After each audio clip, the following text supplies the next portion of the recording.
Recording in progress.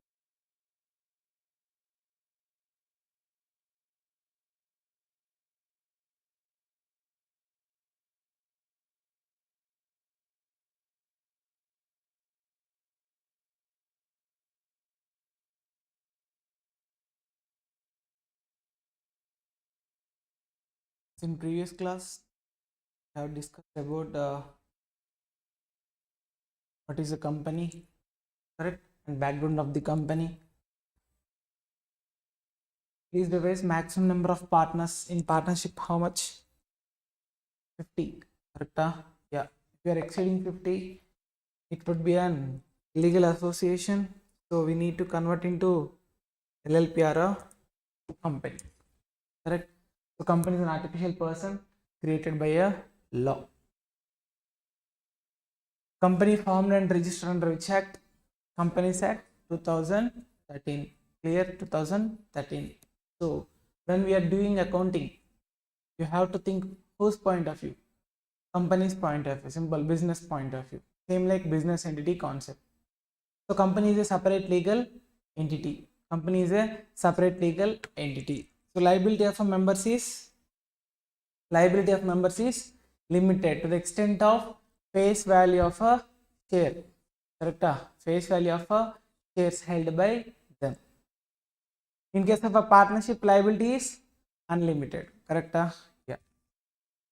So next, it has a perpetual succession. So company will exist forever. Okay. Next, shares of a company freely transferable except in case of a private company. Okay. So company being a separate body can issue and be issued in its own name. So company వేరే వాళ్ళ పైన case file చేయొచ్చు, company పైన కూడా వేరే వాళ్ళు file చేయొచ్చు. Simple. So బేసిక్గా ఏంటంటే ఇదంతా ఏంటమ్మా, సో బేసిక్గా కంపెనీ వినండి, ఇంకా కంపెనీ రన్ చేయాలి అంటే ఏం కావాలి? మనీ కావాలి. Money in the sense capital కావాలి. సో మనీ కావాలి అంటే బేసిక్గా మనకి డిఫరెంట్ సోర్సెస్ ఉంటాయి. అవునా? డిఫరెంట్ సోర్సెస్ అంటే ఒకటి లోన్కి వెళ్దాం. ఓకే, కంపెనీ కదా, లోన్కి వెళ్ళొచ్చు. లేదంటే ఇంకేం చేయొచ్చమ్మా, ఇన్వెస్టర్స్ నుంచి ఫండ్ రైజ్ చేయడం. ఇన్వెస్టర్స్ ఫండ్ రైజ్ చేయడంలో కూడా ఏంటంటే ఊరికి ఎవరు మనీ పెట్టరు. సో దానికోసం ఏం చేశారంటే ఇక్కడ కంపెనీ ఏం చేయడం స్టార్ట్ చేసిందమ్మా, కంపెనీ ఆ ఇన్వెస్టర్స్కి షేర్స్ ఇవ్వడం స్టార్ట్ చేసింది. సో షేర్స్ ఇచ్చి మరి మీరేం చేస్తారంటే వాళ్ళ దగ్గర నుంచి క్యాపిటల్ తీసుకుంటారు కాబట్టి దాన్ని ఏమంటారు ఇక్కడ, షేర్ క్యాపిటల్ అంటారు. ఏమంటారండి? Share capital. షేర్స్ ఇస్తున్నారు కాబట్టి, ఎందుకంటే డబ్బులు అయితే మీకు కావాలి. సో మనీ వచ్చినాయి కాబట్టి we can say it's a capital. That is okay. So but we're giving a share. The total capital is divided into small parts, correct? Small parts. This each part is nothing but share. Each part is nothing but share. So company will give shares to the investors. Investors will give money to the company. Okay, say yes or no? Yes. So company's point of view nothing but, that is nothing but what is that? Total share capital. Total capital. Simply we can say capital. Total capital. I have divided the total capital into number of units. Each unit is nothing but share. So that's why we can call it as a total share capital. Understood or not? Yes or no? In case of a partnership, if any partner brings any capital, we can call it as a partner's capital. Correct or not? Yes. In the same way, we are getting the capital instead of a shares by giving a shares. So that's why we can call it as a share capital. Share capital. So each part is nothing but share. Once the investor invested in the company, so then we can call them as a shareholders. కరెక్టా? Shares ఇచ్చి మనం money తీసుకుంటున్నాం కదా, so అప్పటి నుంచి వాళ్ళకి ఏం పేరు వస్తుందమ్మా, షేర్ హోల్డర్స్ అంటారు. Shareholders. Correct or not? Yes. So I think we already discussed all these points. Correct? Each part is nothing but share. Combination of all parts is nothing but share capital. Next, holder of shares is nothing but shareholders. Each part has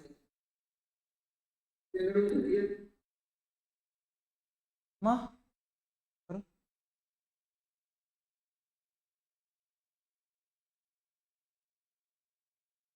any doubts? Okay, yeah, each part has some value, that is nothing but ma'am unmute చేయండి ఎవరు. Okay, so each part has some value, that is nothing but face value or par value or nominal value. Clear? So this is what I have discussed. And types of a company, simple, please recap. So private company, a company have a minimum paid up share capital as may be prescribed. Conditions ఏంటం ఇక్కడ? Restrict right to transfer the shares. Private company లో shares ని transfer చేయడానికి లేదు. There is a restriction. Okay, restrict right to transfer the shares and maximum number of members is 200. If it is exceeds 200, it should not be a private company. Okay, then you need to convert into public company. Okay, now so public company there is no limit. So next, prohibit invitation to public to subscribe the securities of a company. So in case of a private company, the company should not beg for the money to the public. Public నుండి ఏం చేయకూడదమ్మా, అడుక్కోకూడదు సింపుల్గా. Okay, బాబు డబ్బులు invest చేయండి అని చెప్పేసి పబ్లిక్గా అడుక్కోకూడదు, ప్రైవేట్గా అడుక్కోవచ్చు. అంతే కదా, ప్రైవేట్గా అడుక్కోవడం అంటే తెలిసిన వాళ్ళు అడుక్కుంటాం ఇంటికి వెళ్ళి, ఎవరికి తెలియకుండా. Okay, so that is the private company. So public company means which is not a private company. ఇక్కడ రెస్ట్రిక్షన్స్ ఏమి ఉండవు, మ్యాక్సిమం నెంబర్ ఆఫ్ మెంబర్స్ ఏమి ఉండదు. Okay, so but minimum paid up share capital is compulsory. Minimum paid up share capital as may be prescribed. So లాలో ఎంత prescribe చేస్తే అంత. So 1% company you have only 1 person as a member. In case of a small company, so small company is also nothing but a private company. So other than public company means private company whose paid up share capital does not exceed 4 crores and the turnover does not exceed 40 crores. Now the new limit is 10 crores, 100 crores. Non-profit company which is for service motive. Listed company is nothing but a company whose securities are listed in stock exchange, recognized stock exchange. What is that? NSE, BSE. NSE means National Stock Exchange. BSE means Bombay Stock Exchange. Clear? The next, holding company, subsidiary company, associate company. So this is not required as of now, but still I will discuss. Suppose example, we have one company A Limited, another company B Limited. Clear? So A Limited have, suppose example, 70% holding in B Limited. A Limited having 70% holding. 70% holding means shares holding. Simple, shares holding. So suppose మీకు simple example,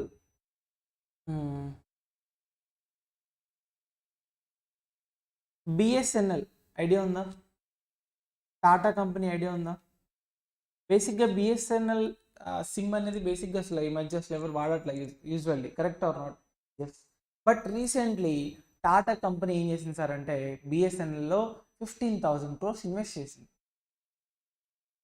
once the Tata company invested 15,000 crores in బిఎస్ఎన్ఎల్, immediately so 20 lakhs of users increase అయ్యారు. ఎంతమంది అమ్మా? 20 lakhs of users increase here because of Tata. అంతే కదమ్మా. So Tata company invest చేయడం వల్ల so BSNL కంపెనీలో ఏమైంది, ఇక్కడ 20 lakhs యూజర్స్ అనేవాళ్ళు ఇంక్రీజ్ అయ్యారు. ఇక్కడ బేసిక్ ఏంటి, టాటా కంపెనీ బిఎస్ఎన్ఎల్లో ఇన్వెస్ట్ చేసింది, correct or not? Company invest చేయకూడదా?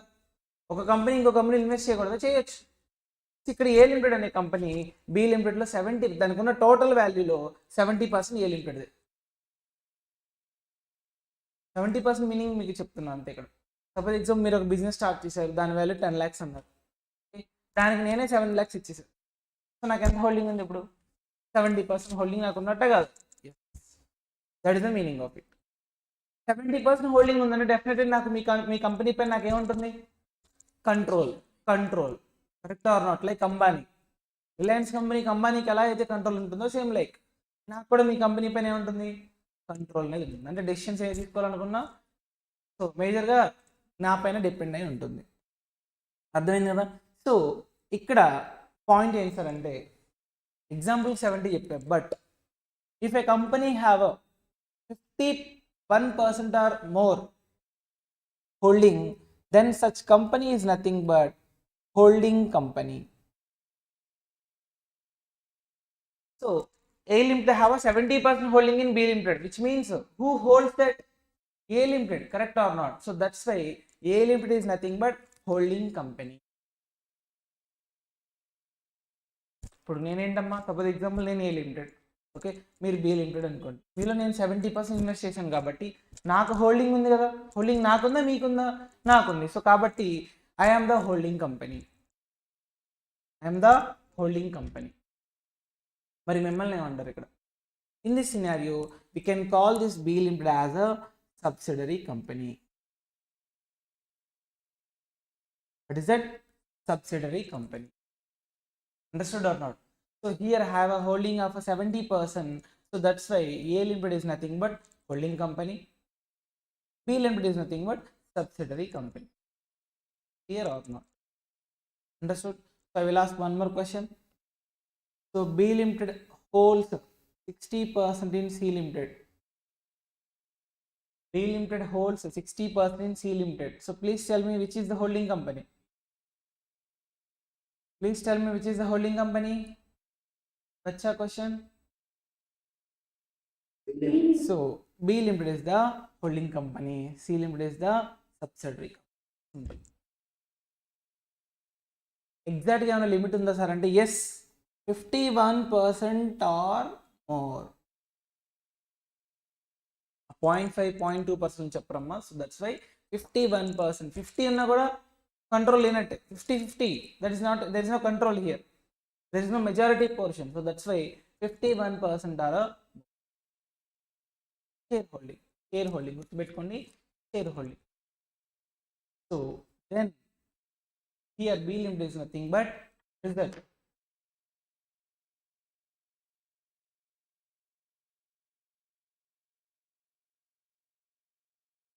Yeah, B Limited is nothing but holding company. C Limited is nothing but subsidiary company. Next, one more example.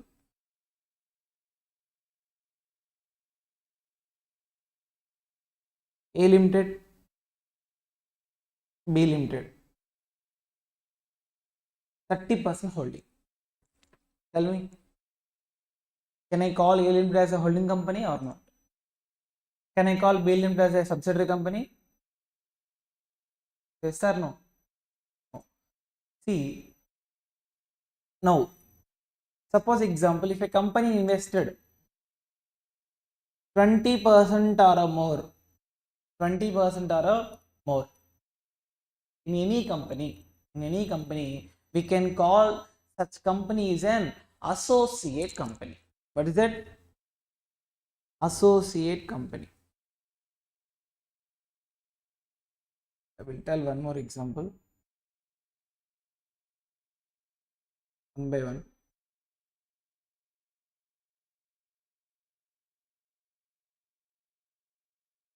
A Limited, B Limited. Here B Limited have a 70% holding in A Limited. See, B Limited have a 70% holding in A Limited. B Limited have a 60% holding in C Limited. So now please tell me, before going to associate company, please tell me here, which is the holding company, which is the subsidiary company. Which means, yeah, tell me guys. B is the holding company. Correct? B is the holding company. A Limited is the, tell me, subsidiary company. C Limited also subsidiary, which means a company have a one or more subsidiaries. Say yes or no. A company may have one or more subsidiary companies. Say yes or no. Yes. More than one కంపెనీలో కూడా మీకు investment ఉండొచ్చు కదా, దాంట్లో తప్పే ఉంది. There is no issue in that. So company may have a one or more subsidiary companies. Clear? So here A Limited is nothing but subsidiary to, anyone please, subsidiary to B Limited, correct or not? Yes or no? Subsidiary to B Limited. C Limited is nothing but subsidiary to B Limited. Say yes or no. Please tell me, everyone. Everyone is clear about this or not? So here A Limited is subsidiary to B Limited. C Limited also subsidiary to B Limited. Okay. So next, coming to next example. Basically, if any company have a 20% or a more holding, 20% or a more holding, then such company is an associate company. Such company should be an associate company. Associate company. As of now, this is not required. As of now, but we are discussing about types of a companies, right? So that's why I'm discussing. Otherwise, not required. So we can call it as a. Please remember this point.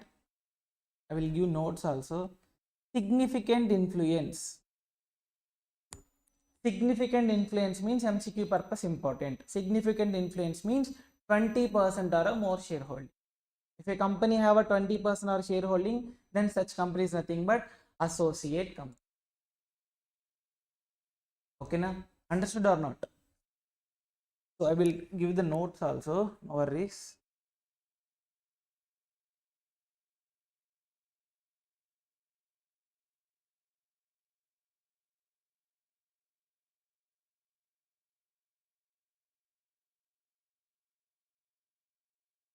In a simple way. Suppose in single example I will discuss everything.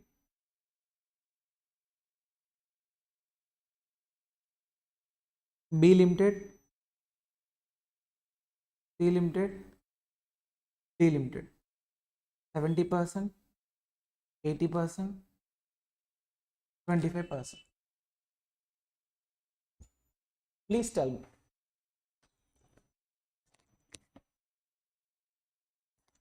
Tell me yes.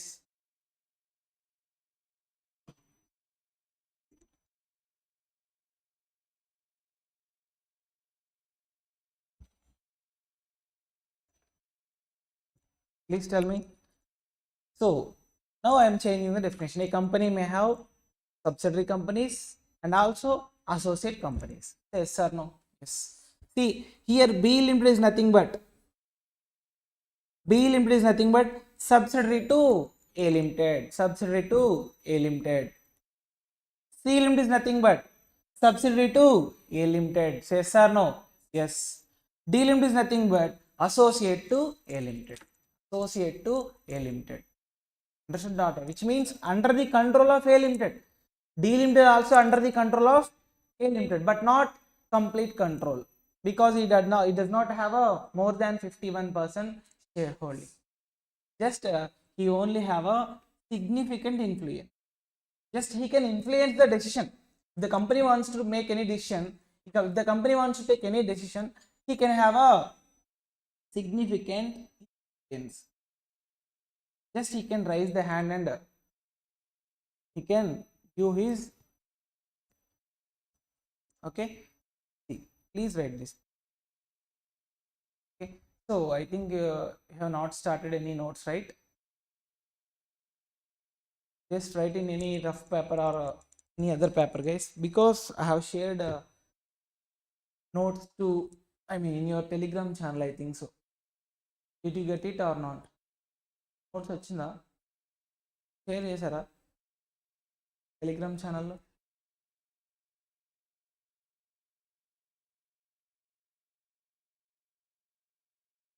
మీరేం చేయాలంటే, because క్లాస్లో ప్రతిదీ రాయాలంటే it's impossible task, will take lot of time. So 1 point I want to say, మీరు ఏ subject అయినా బేసిక్గా మార్కెట్లో కొన్ని మార్కెట్స్లో చూసుకుంటే 250 అవర్స్ 300 అవర్స్ క్లాస్ చెప్తారండి. 250 అవర్స్ 200 అవర్స్ 300 అవర్స్. సో అన్ని హార్స్ క్లాసెస్ చెప్పాలంటే బేసిక్గా ఎవ్రీడే ఎగ్జాంపుల్ 2 అవర్స్ తీసుకుందాం, 2 అవర్స్ చెప్తారేమో డైలీ. మంత్లీ ఎన్ని అవర్స్ ఉంటాయి? మంత్లీ 30 డేస్ కూడా క్లాసెస్ ఉండవు కదా, 26 డేస్ ఉంటాయి. సో ఆల్మోస్ట్ 52 డేస్ క్లాస్ చెప్తారు, 52 అవర్స్ క్లాస్ చెప్తారు. సో అడిషనల్గా చెప్పిన 60. అట్లా ఎన్ని మంత్స్ చెప్పాలి? 4 మంత్స్ చెప్పాలి. 240 అవర్స్ అంటే ఆల్మోస్ట్ 4 మంత్స్ క్లాస్ చెప్పాలి.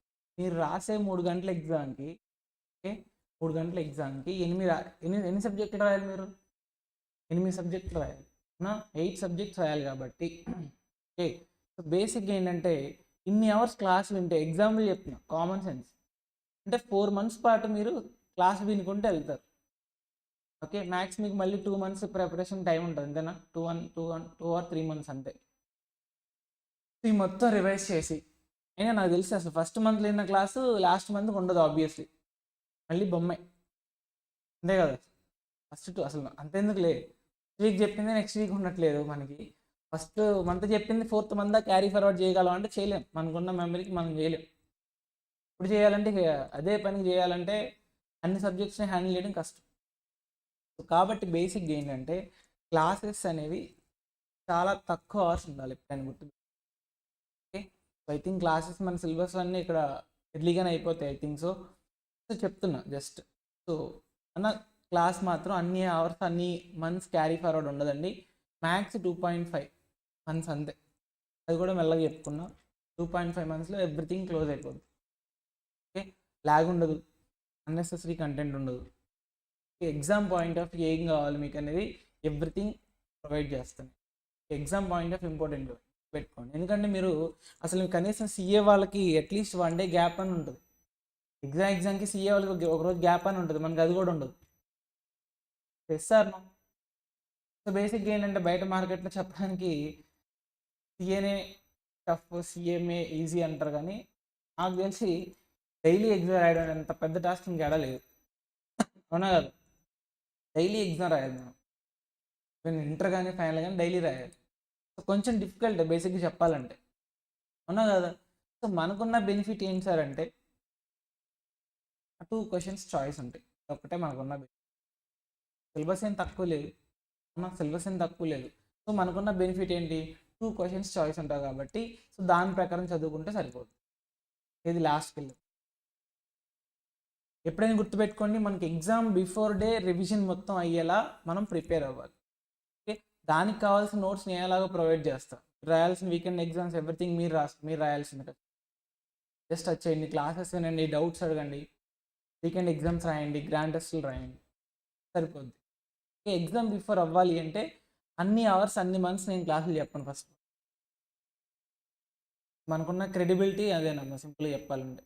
సో అన్ని అవర్స్ క్లాసులు నేను చెప్పను, చెప్తే ఏమవుద్ది? ఫస్ట్ మర్చిపోతారు, అసలు గుర్తుండదు మీకు, అవునా కాదు?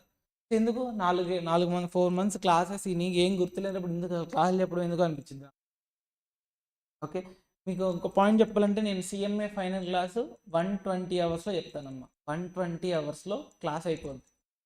మీకు ఇప్పుడు కూడా ఏంటంటే కొంచెం కొంచెం మెల్లగా చెప్తాను కాబట్టి 2.5, లేదంటే 2 months is more than enough. మీకు అర్థమవుతుందా? సిఎంఏ ఫైనల్ క్లాసు 120 అవర్స్ అంతేనండి, 120 to 130. చాలామంది తీసుకుంటారు క్లాస్, అంటే ఎగ్జామ్ ముందు రివైజ్ అవ్వాలి, ఫాస్ట్గా అయిపోవాలి. మనకి కంటెంట్ ఏం మిస్ అవ్వదమ్మా, మళ్ళీ ముందే చెప్తున్నా. సో జస్ట్ మీకు చెప్తున్నా, ఎక్కువ ల్యాగ్ అయితే ఉండదు, సింపుల్గానే అయిపోద్ది. జస్ట్ ఇంట్రో క్లాసులు కాబట్టి కొంచెం మెల్లగా వెళ్తున్నట్టే అన్నాడు. ఇంకా 1 వీక్ వరకు కొంచెం మెల్లగా, ఇంకా స్టూడెంట్స్ వచ్చే వరకు ఉంటుంది. Okay, so coming to the subject here, subsidiary company,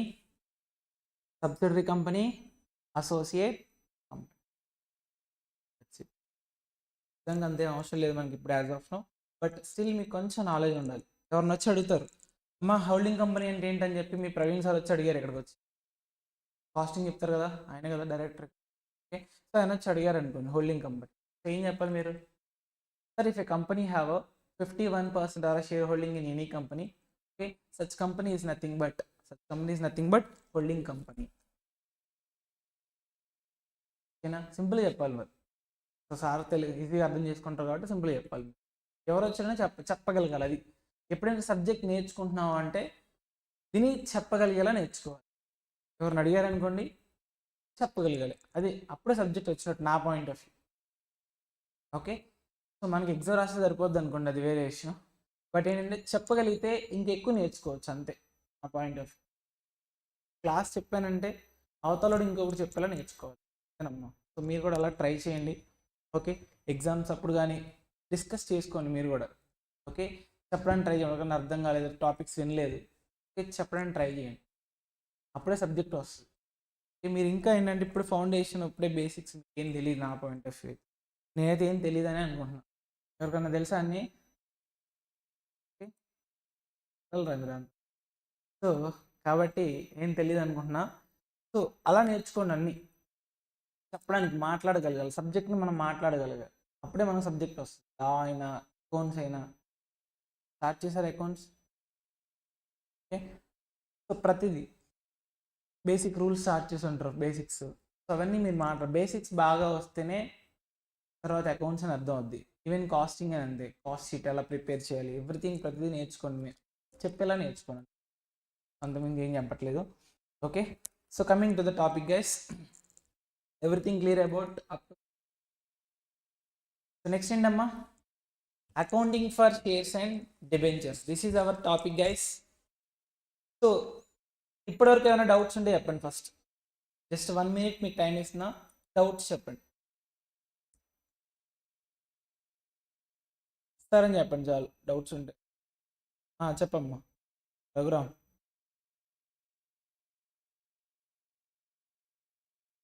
message అది మా doubts please up to this point. Just నేనేం డిస్కస్ చేయాలి, types of a companies, introduction to company, background of a company, అంతే.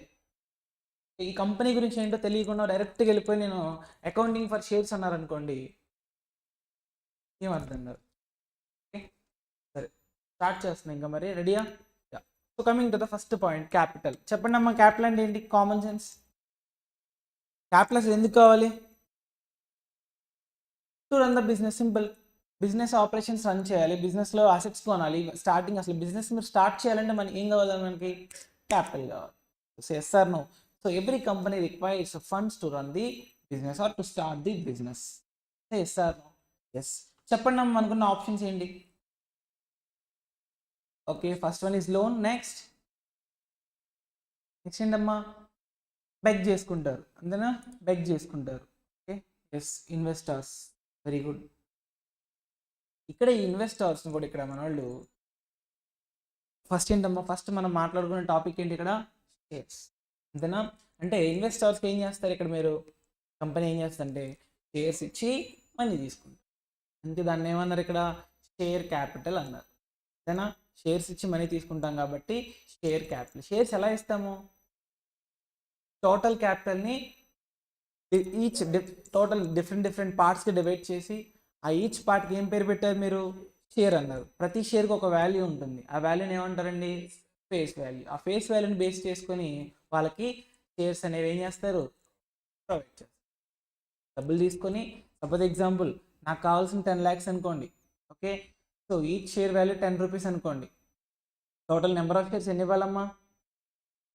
టోటల్ నెంబర్ ఆఫ్ షేర్స్ ఎన్ని ఇవ్వాలి నేను ఇప్పుడు? Total shares 1 lakh. Simple language నేర్చుకోలేదన్నా. Okay, so I think every one clear about this share capital. అయితే ఇక్కడ మనకి shares అనేవి డిఫరెంట్ టైప్స్ ఉన్నాయండి. సింపుల్గా డిఫరెంట్ టైప్స్ ఏంటండి? షేర్స్ అనేవి మనకి డిఫరెంట్ టైప్స్ ఏమంటారంటే ఏంటమ్మా?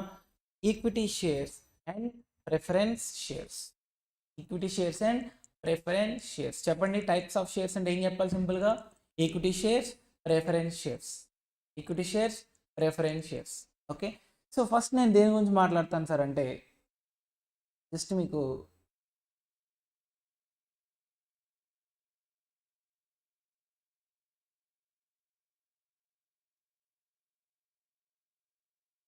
ఓకే చూడండి అమ్మా,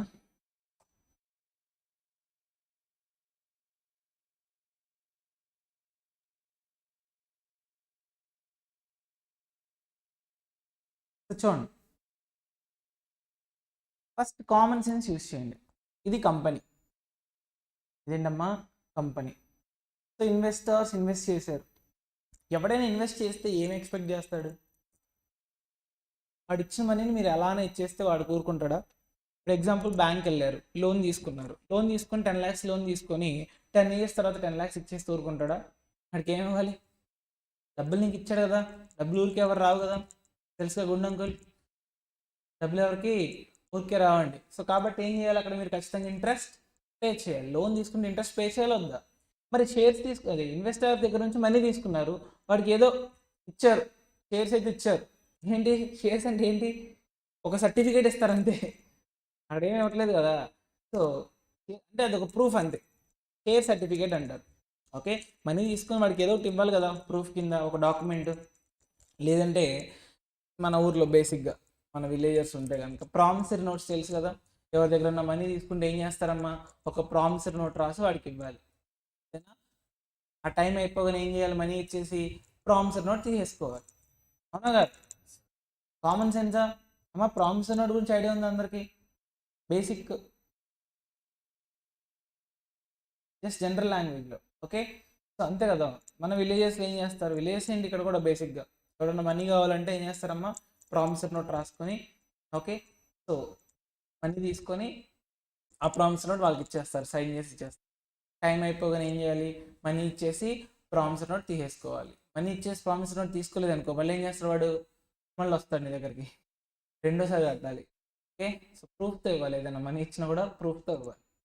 ఓకే, సో సేమ్ అలానే కంపెనీ కూడా ఏం సార్ అంటే, కంపెనీలో ఇన్వెస్టర్స్ ఇన్వెస్ట్ చేసినప్పుడు డెఫినెట్లీ వాళ్ళకి ఒక డాక్యుమెంట్ ఇవ్వాలి, that is nothing but share certificate. Share certificate simple. అయితే ఇప్పుడు ఏం సార్ అంటే, మరి ఇన్వెస్టర్స్ ఇన్వెస్ట్ చేసినప్పుడు definitely they will expect some return, they will expect some returns. So here that return is nothing but బేసిక్గా loan తీసుకుంటే interest అంటాం కదా, లోన్ తీసుకుంటే ఇంట్రెస్ట్ పే చేయాలి. మరి ఇన్వెస్టర్స్ దగ్గర నుంచి షేర్ క్యాపిటల్ ఫామ్లు తీసుకున్నప్పుడు సో వాళ్ళకి మీరు ఇక్కడ ఏమవ్వాలి సార్ అంటే డివిడెండ్ ఇవ్వాలమ్మా. ఏమి ఇవ్వాలండి? డివిడెండ్ అంటారు. ఆ రిటర్న్ ఏమంటారంటే డివిడెండ్. ఈ వర్డింగ్ మీకు అలవాటు అవ్వాలి. ఓకే, నా పాయింట్ ఆఫ్ వ్యూ మీరు పిల్లలని చెప్పేసి మీకు ఏం తెలియదు కాబట్టి చెప్తున్నా.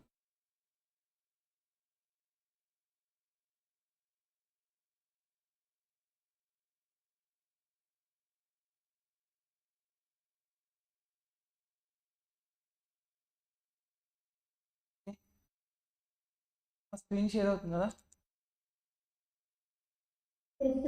ఓకే, మాట్లాడుతున్నాం ఏంటమ్మది? డివిడెండ్. డివిడెండ్ అంటే ఏంటి అసలు? అది దేనికి ఇస్తారు dividend? Return on investment. So investment పైన షేర్స్ ఇష్యూ చేసాం కదా మనం, ఆ షేర్స్ ఇష్యూ చేసాం, ఖచ్చితంగా ఇన్వెస్ట్మెంట్ చేశారు కాబట్టి వాళ్ళకి ఏదో ఒక రిటర్న్ ఇవ్వాలి. ఆ రిటర్న్ ఏమంటారు సార్ అంటే ఇక్కడ డివిడెండ్ అంటారు. షేర్స్ కాబట్టి ఏమంటారండి? డివిడెండ్. ఎందుకు డివిడెండ్ అంటారు సార్ అంటే దానికి మన దగ్గర ఆన్సర్ లేవు, దానికి ఒక పేరు పెట్టారు అంతే. నీ పేరు ఎగ్జాంపుల్ హరీష్ అని ఎందుకు పెట్టారంటే ఏ చూసుంటారు, జాతకాలు సంథింగ్ చూసుంటారు, సేమ్ అలానే వాళ్ళ ఇంటెన్షన్తో ఒక నేమ్ పెట్టారు అంతే. డివిడెండ్ అంటే మీనింగ్ ఏంటి ఇక్కడ అంటే రిటర్న్. ఏంటమ్మా? రిటర్న్. లోన్ పైన ఇంట్రెస్ట్ ఎందుకు అంటారు, ఇంకా వేరే పేరు ఎందుకు అనకూడదు? ఇట్లాంటి డౌట్లు మనకు రాకూడదు ఫస్ట్. ఓకేనా? లోన్ పైన ఇంట్రెస్ట్ ఎందుకు కట్టాలి, అవునా కదా? పేరు వేరేది పెట్టచ్చు, అలాంటి డౌట్లు రాకూడదు మనకి. ఓకేనా? క్లియర్, అర్థమవుతుంది కదా? కామన్ సెన్స్ యూస్ చేయండి. లోన్ తీసుకున్నప్పుడు డెఫినెట్లీ మీరు ఏం పే చేయాలి, అక్కడ ఇంట్రెస్ట్ పే చేయాలి. సో ఇన్వెస్టర్ దగ్గర నుంచి షేర్స్ ఇచ్చినప్పుడు డెఫినెట్లీ వాళ్ళకి కొంచెం రిటర్న్ మీరు పే చేయాలి. That return is nothing but ఆ రిటర్న్ ఏమంటారండి? డివిడెండ్ అంటారు. అందరు క్లియర్ అయ్యి పాయింట్? సో వచ్చి అడుగుతారు మిమ్మల్ని, ఎవరన్నా వచ్చి అడుగుతారు, సార్ షేర్ క్యాపిటల్ పైన ఇచ్చేటువంటి రిటర్న్ ఏమంటారు? It is nothing but dividend. So మరి ఇక్కడ మనం షేర్స్ ఎన్ని టైప్స్ అని చెప్పాను మీకు? షేర్స్ ఎన్ని టైప్స్ అని చెప్పామమ్మా? 2 types. మరి 2 types అన్నప్పుడు 2 చోట్ల డివిడెండ్ అని అందామా? ఎస్, షేర్స్ కాబట్టి డివిడెండే. మరి ఈక్విటీ షేర్స్ కాబట్టి ఏమందాం? ఈక్విటీ షేర్స్ కాబట్టి దానికి ఏమందాం మనం? Equity dividend. ప్రిఫరెన్స్ షేర్స్ కాబట్టి దీన్ని ఏమందాం, preference dividend. Equity dividend, preference dividend. మరి ఇప్పుడు ప్రిఫరెన్స్ షేర్స్ అంటే ఏంటి, ఈక్విటీ షేర్స్ అంటే ఏంటో చూద్దాం. ప్రిఫరెన్స్ షేర్స్ అంటే ఏంటి సార్ అంటే, ప్రిఫరెన్స్ నేమ్లోనే ఉంది, ప్రిఫరెన్స్ ఇస్తారు వాళ్ళకి. ఎప్పుడు ప్రిఫరెన్స్ ఇస్తారంటే బేసిక్గా కంపెనీ క్లోజ్ చేసేటప్పుడు, ఓకే, లేదంటే చూడమ్మా 2 కేసెస్లో వీళ్ళకి ప్రిఫరెన్స్ ఉంటుంది. 2 కేసెస్లో వీళ్ళకి ప్రిఫరెన్స్ ఉంటుంది. ఒకటి payment of dividend, repayment of capital. అందరు గుర్తుండాలమ్మ ఇవి MCQ points. Preference share holders అంటాం కదా, ప్రిఫరెన్స్ షేర్స్ అంటే ఏంటి సార్ అంటే వాళ్ళకి 2 సినారియోస్లో ప్రిఫరెన్స్ ఉంటుంది over the equity share holders. ఇప్పుడు ఈక్విటీ షేర్స్ ఎవడైతే తీసుకుంటాడో వాళ్ళని ఏమంటారు ఇక్కడ, ఈక్విటీ షేర్ హోల్డర్స్ అంటారండి. ఏమంటారండి, ఈక్విటీ షేర్ హోల్డర్స్. మరి ప్రిఫరెన్స్ షేర్స్ తీసుకున్న వాళ్ళని ఏమంటారు, ప్రిఫరెన్స్ షేర్ హోల్డర్స్. అంతే సింపుల్. ప్రిఫరెన్స్ షేర్స్ తీసుకున్న వాళ్ళనేమో ప్రిఫరెన్స్ షేర్ హోల్డర్స్ అంటారు. ఈక్విటీ షేర్స్ తీసుకుంటే equity share holders. Holder of equity shares is nothing but equity share holders. Holder of preference shares is nothing but preference share holders. మరి వాళ్ళకి preference share హోల్డర్స్కి 2 సినారియోస్లో preference ఉంటుంది over the equity share holders. అంటే వీళ్ళిద్దరిలో ఎవరికి preference, ఈక్విటీగా ప్రిఫరెన్స్గా? Preference share holders పేర్లోనే ఉంది కాబట్టి వాళ్ళకి ఈ 2 సినారియోస్లో ప్రిఫరెన్స్ అనేది ఉంటుంది. అంటే ముందు వీళ్ళకి పేమెంట్ చేస్తాం, నా దగ్గర డబ్బులు ఉన్నాయి, కంపెనీకి ప్రాఫిట్ వచ్చింది, ప్రాఫిట్ వచ్చినప్పుడు ఏం చేయాలి, నేను ఇన్వెస్టర్స్ అందరికీ రిటర్న్ ఇచ్చుకుంటూ రావాలా వద్దా? రిటర్న్ ఇవ్వాలి కదమ్మా, డబ్బులు వచ్చినప్పుడు ఇవ్వాలి, అందరికి పంచాలి, షేర్ చేయాలి. ఓకే, సో ఆ పేమెంట్ చేసేటప్పుడు ఫస్ట్ ప్రిఫరెన్స్ ఎవరికి ఇవ్వాలంట, డివిడెండ్ ఇవ్వాలి కదా, ఎవరికి ఇవ్వాలి, preference share holders. Preference share హోల్డర్స్కి డివిడెండ్ ఫస్ట్ పే చేయాలి compare to equity share holders. వీళ్ళిద్దరు ఎవరికి ముందు పే చేయాలి, ప్రిఫరెన్స్ షేర్ హోల్డర్. నేమ్లోనే ఉంది ఏంటమ్మా, payment of dividend. Second point, repayment of a capital. అంటే ఏంటి సార్, క్యాపిటల్ రీపే చేయొచ్చా? ఎప్పుడు చేస్తారు బేసిక్గా capital repay? Suppose example business close చేస్తున్నాం అనుకోండి, బిజినెస్ క్లోజ్ చేసేస్తున్నాం. ఓకే, బిజినెస్ క్లోజ్ చేసినప్పుడు ఎవరి డబ్బులు వాళ్ళకి ఇచ్చేయాలి కదా, లోన్స్ తీసుకున్న అన్ని రీపే చేసుకోవాలొద్దా? అన్ని రీపే చేసిన తర్వాత డబ్బులు మిగులుతాయి కొన్ని. అప్పుడు ఫస్ట్ మీ ప్రిఫరెన్స్ ఈక్విటీకి ఉండాలా, ప్రిఫరెన్స్కి ఉండాలా? Preference share holders. అంతే. రీపేమెంట్ ఆఫ్ అ క్యాపిటల్ అంటే సపోజ్ ఎగ్జాంపుల్ బిజినెస్ క్లోజ్ చేస్తున్నాం, లిక్విడేట్ అయిపోయింది, బిజినెస్ క్లోజ్ అయిపోతుంది, సో ఉన్న డబ్బులన్నీ పనిచేయాలి అందరికీ. సో ఫస్ట్ ప్రిఫరెన్స్ ఎవరికి ఇవ్వాలండి, ఫస్ట్ ప్రిఫరెన్స్ ఎవరికి ఇవ్వాలి, ప్రిఫరెన్స్ షేర్ హోల్డర్స్. 2 సినారియోస్లో ప్రిఫరెన్స్ ఉంటుంది ఎవరికి, ప్రిఫరెన్స్ షేర్ హోల్డర్స్. చెప్పండి అమ్మా, రిపీట్ చేయండి. Payment of a dividend, repayment of a capital. Payment of a dividend, repayment of a capital. In these 2 scenarios, preference shareholders have some preference over equity shareholders. మరి equity share holders అంటే, equity shares అంటే other than ఉన్నాయి రెండే కదమ్మా. So other than preference share, nothing but yes or no అంటే వీళ్ళకి ఎటువంటి preference అనేది ఉండదు. సపోజ్ ఎగ్జాంపుల్ బిజినెస్ క్లోజ్ చేస్తున్నామండి, బిజినెస్ క్లోజ్ చేసినప్పుడు అన్ని సేల్ చేసిన తర్వాత నా దగ్గర మిగిలిన 10 lakhs మిగిలినాయి, అందరికీ రీపేమెంట్ అయిపోయినాయి, only preference share holders equity share holders మాత్రమే పెండింగ్. ఇప్పుడు ఈ 10 lakhs ఫస్ట్ నా ప్రిఫరెన్స్ ఎవరికి ఇవ్వాలి, preference share holder. Suppose example నేను ప్రిఫరెన్స్ షేర్ హోల్డర్స్కి పే చేయాల్సింది 10 lakhs అనుకుంది. So liability to preference share holders ఎంత, 10 lakhs. మరి 10 lakhs ఏం చేస్తాను నేను, మొత్తం వీళ్ళకి పే చేస్తాను. మరి ఈక్విటీ షేర్ హోల్డర్స్ ఏమైపోతారు పాపం, అంతే. Because only equity share holders, only the owners, వీళ్ళు మాత్రమే ఓనర్స్ అండి, గుర్తుపెట్టుకోండి. అల్టిమేట్గా నష్టపోవాల్సింది ఎవరు, ఈక్విటీ షేర్ హోల్డర్స్. బేసిక్గా కంపెనీలు ఏదైనా డిసిషన్ తీసుకుంటున్నారు, ఓటింగ్ ఉంటుంది కదా, పార్లమెంట్లో తెలుస్తుంది మీకు బేసిక్గా అలా ఎలా అయితే ఉంటుందో సేమ్ ఇలానే ఇక్కడ కూడా ఓటింగ్ అనేది ఉంటుంది. ఓటింగ్ రైట్స్ వీళ్ళిద్దరు ఎవరు కొంటేశారంటే చెప్పండి, ఎవరు కొండొచ్చు, మీ ఎక్స్పెక్టేషన్ ఆబ్వియస్లీ ఓనర్స్కే ఉంటాయి. ఈక్విటీ షేర్ హోల్డర్స్కి మాత్రమే ఏముంటాయండి, ఓటింగ్ రైట్స్. వీళ్ళు వీళ్ళు ఏంటంటే బయట నుంచి మనీ తీసుకున్నట్టు వాళ్ళు ఖచ్చితంగా వాళ్ళకి ఇచ్చేసి, ఎవరికి, ప్రిఫరెన్స్ షేర్. ఓకే, సో సింపుల్గా మళ్ళీ రివర్స్ చేస్తున్నా. టైప్స్ ఆఫ్ షేర్స్ ఏంటండి? 2 types. One is equity shares, second one is preference shares. Okay, holder of equity shares is nothing but holders of equity shares is nothing but equity shareholders. Holder of preference shares is nothing but preference shareholders. In case of a preference shares, they have a preference in case of a 2 scenarios. What is that? Payment of a dividend, repayment of a capital. In these 2 scenarios, these preference shareholders have some preference over equity share holders. అంతే కదమ్మా, వాళ్ళకంటేనే కదా వీళ్ళకి preference ఉంది. Sir no please want your answer. Okay, yeah, equity shares means other than preference share. వీళ్ళకి ఎటువంటి preference ఉండదు, డబ్బులు ఉంటే తీసుకుంటారు, అంటే లేదు. Okay, who are the owners? Equity share holders. Who have voting rights? In case of equity we can call the return is nothing but which dividend? Equity dividend. Say yes or no? In case of equity shares, we can call it as a equity dividend. In case of a preference shares, preference dividend. Any doubts? ఇప్పుడు చెప్పండి అమ్మ doubts. మా మాట్లాడాలి. Equity shares అంటే ఏంటి, preference shares అంటే ఏంటి, clarity ఉంది కదా బేసిక్గా అందరికీ? ఓకే, ఎప్పుడైనా ఫస్ట్ మిమ్మల్ని అడగగానే ఏం చెప్తారు? ఈక్విటీ షేర్స్ అనేది ఏం చెప్పాలమ్మా? అదర్ దాన్ ప్రిఫరెన్స్ షేర్స్, అంతే కదా. మరి ప్రిఫరెన్స్ షేర్స్ అనేది చెప్పాలి మీరు మెయిన్గా. ఎంసీక్యూ పర్పస్ ఇంపార్టెంట్ ఏదైనా ఉందంటే ఈ 2 points గుర్తుపెట్టుకోండి. Means 2 points: payment of a dividend, repayment of a capital. Clear or not? Okay, next బేసిక్గా ఈ ప్రిఫరెన్స్ షేర్స్ అనేవి డిఫరెంట్ టైప్స్ ఉన్నాయండి. అండి, ప్రిఫరెన్స్ షేర్స్ అనేవి డిఫరెంట్ టైప్స్ ఉన్నాయి.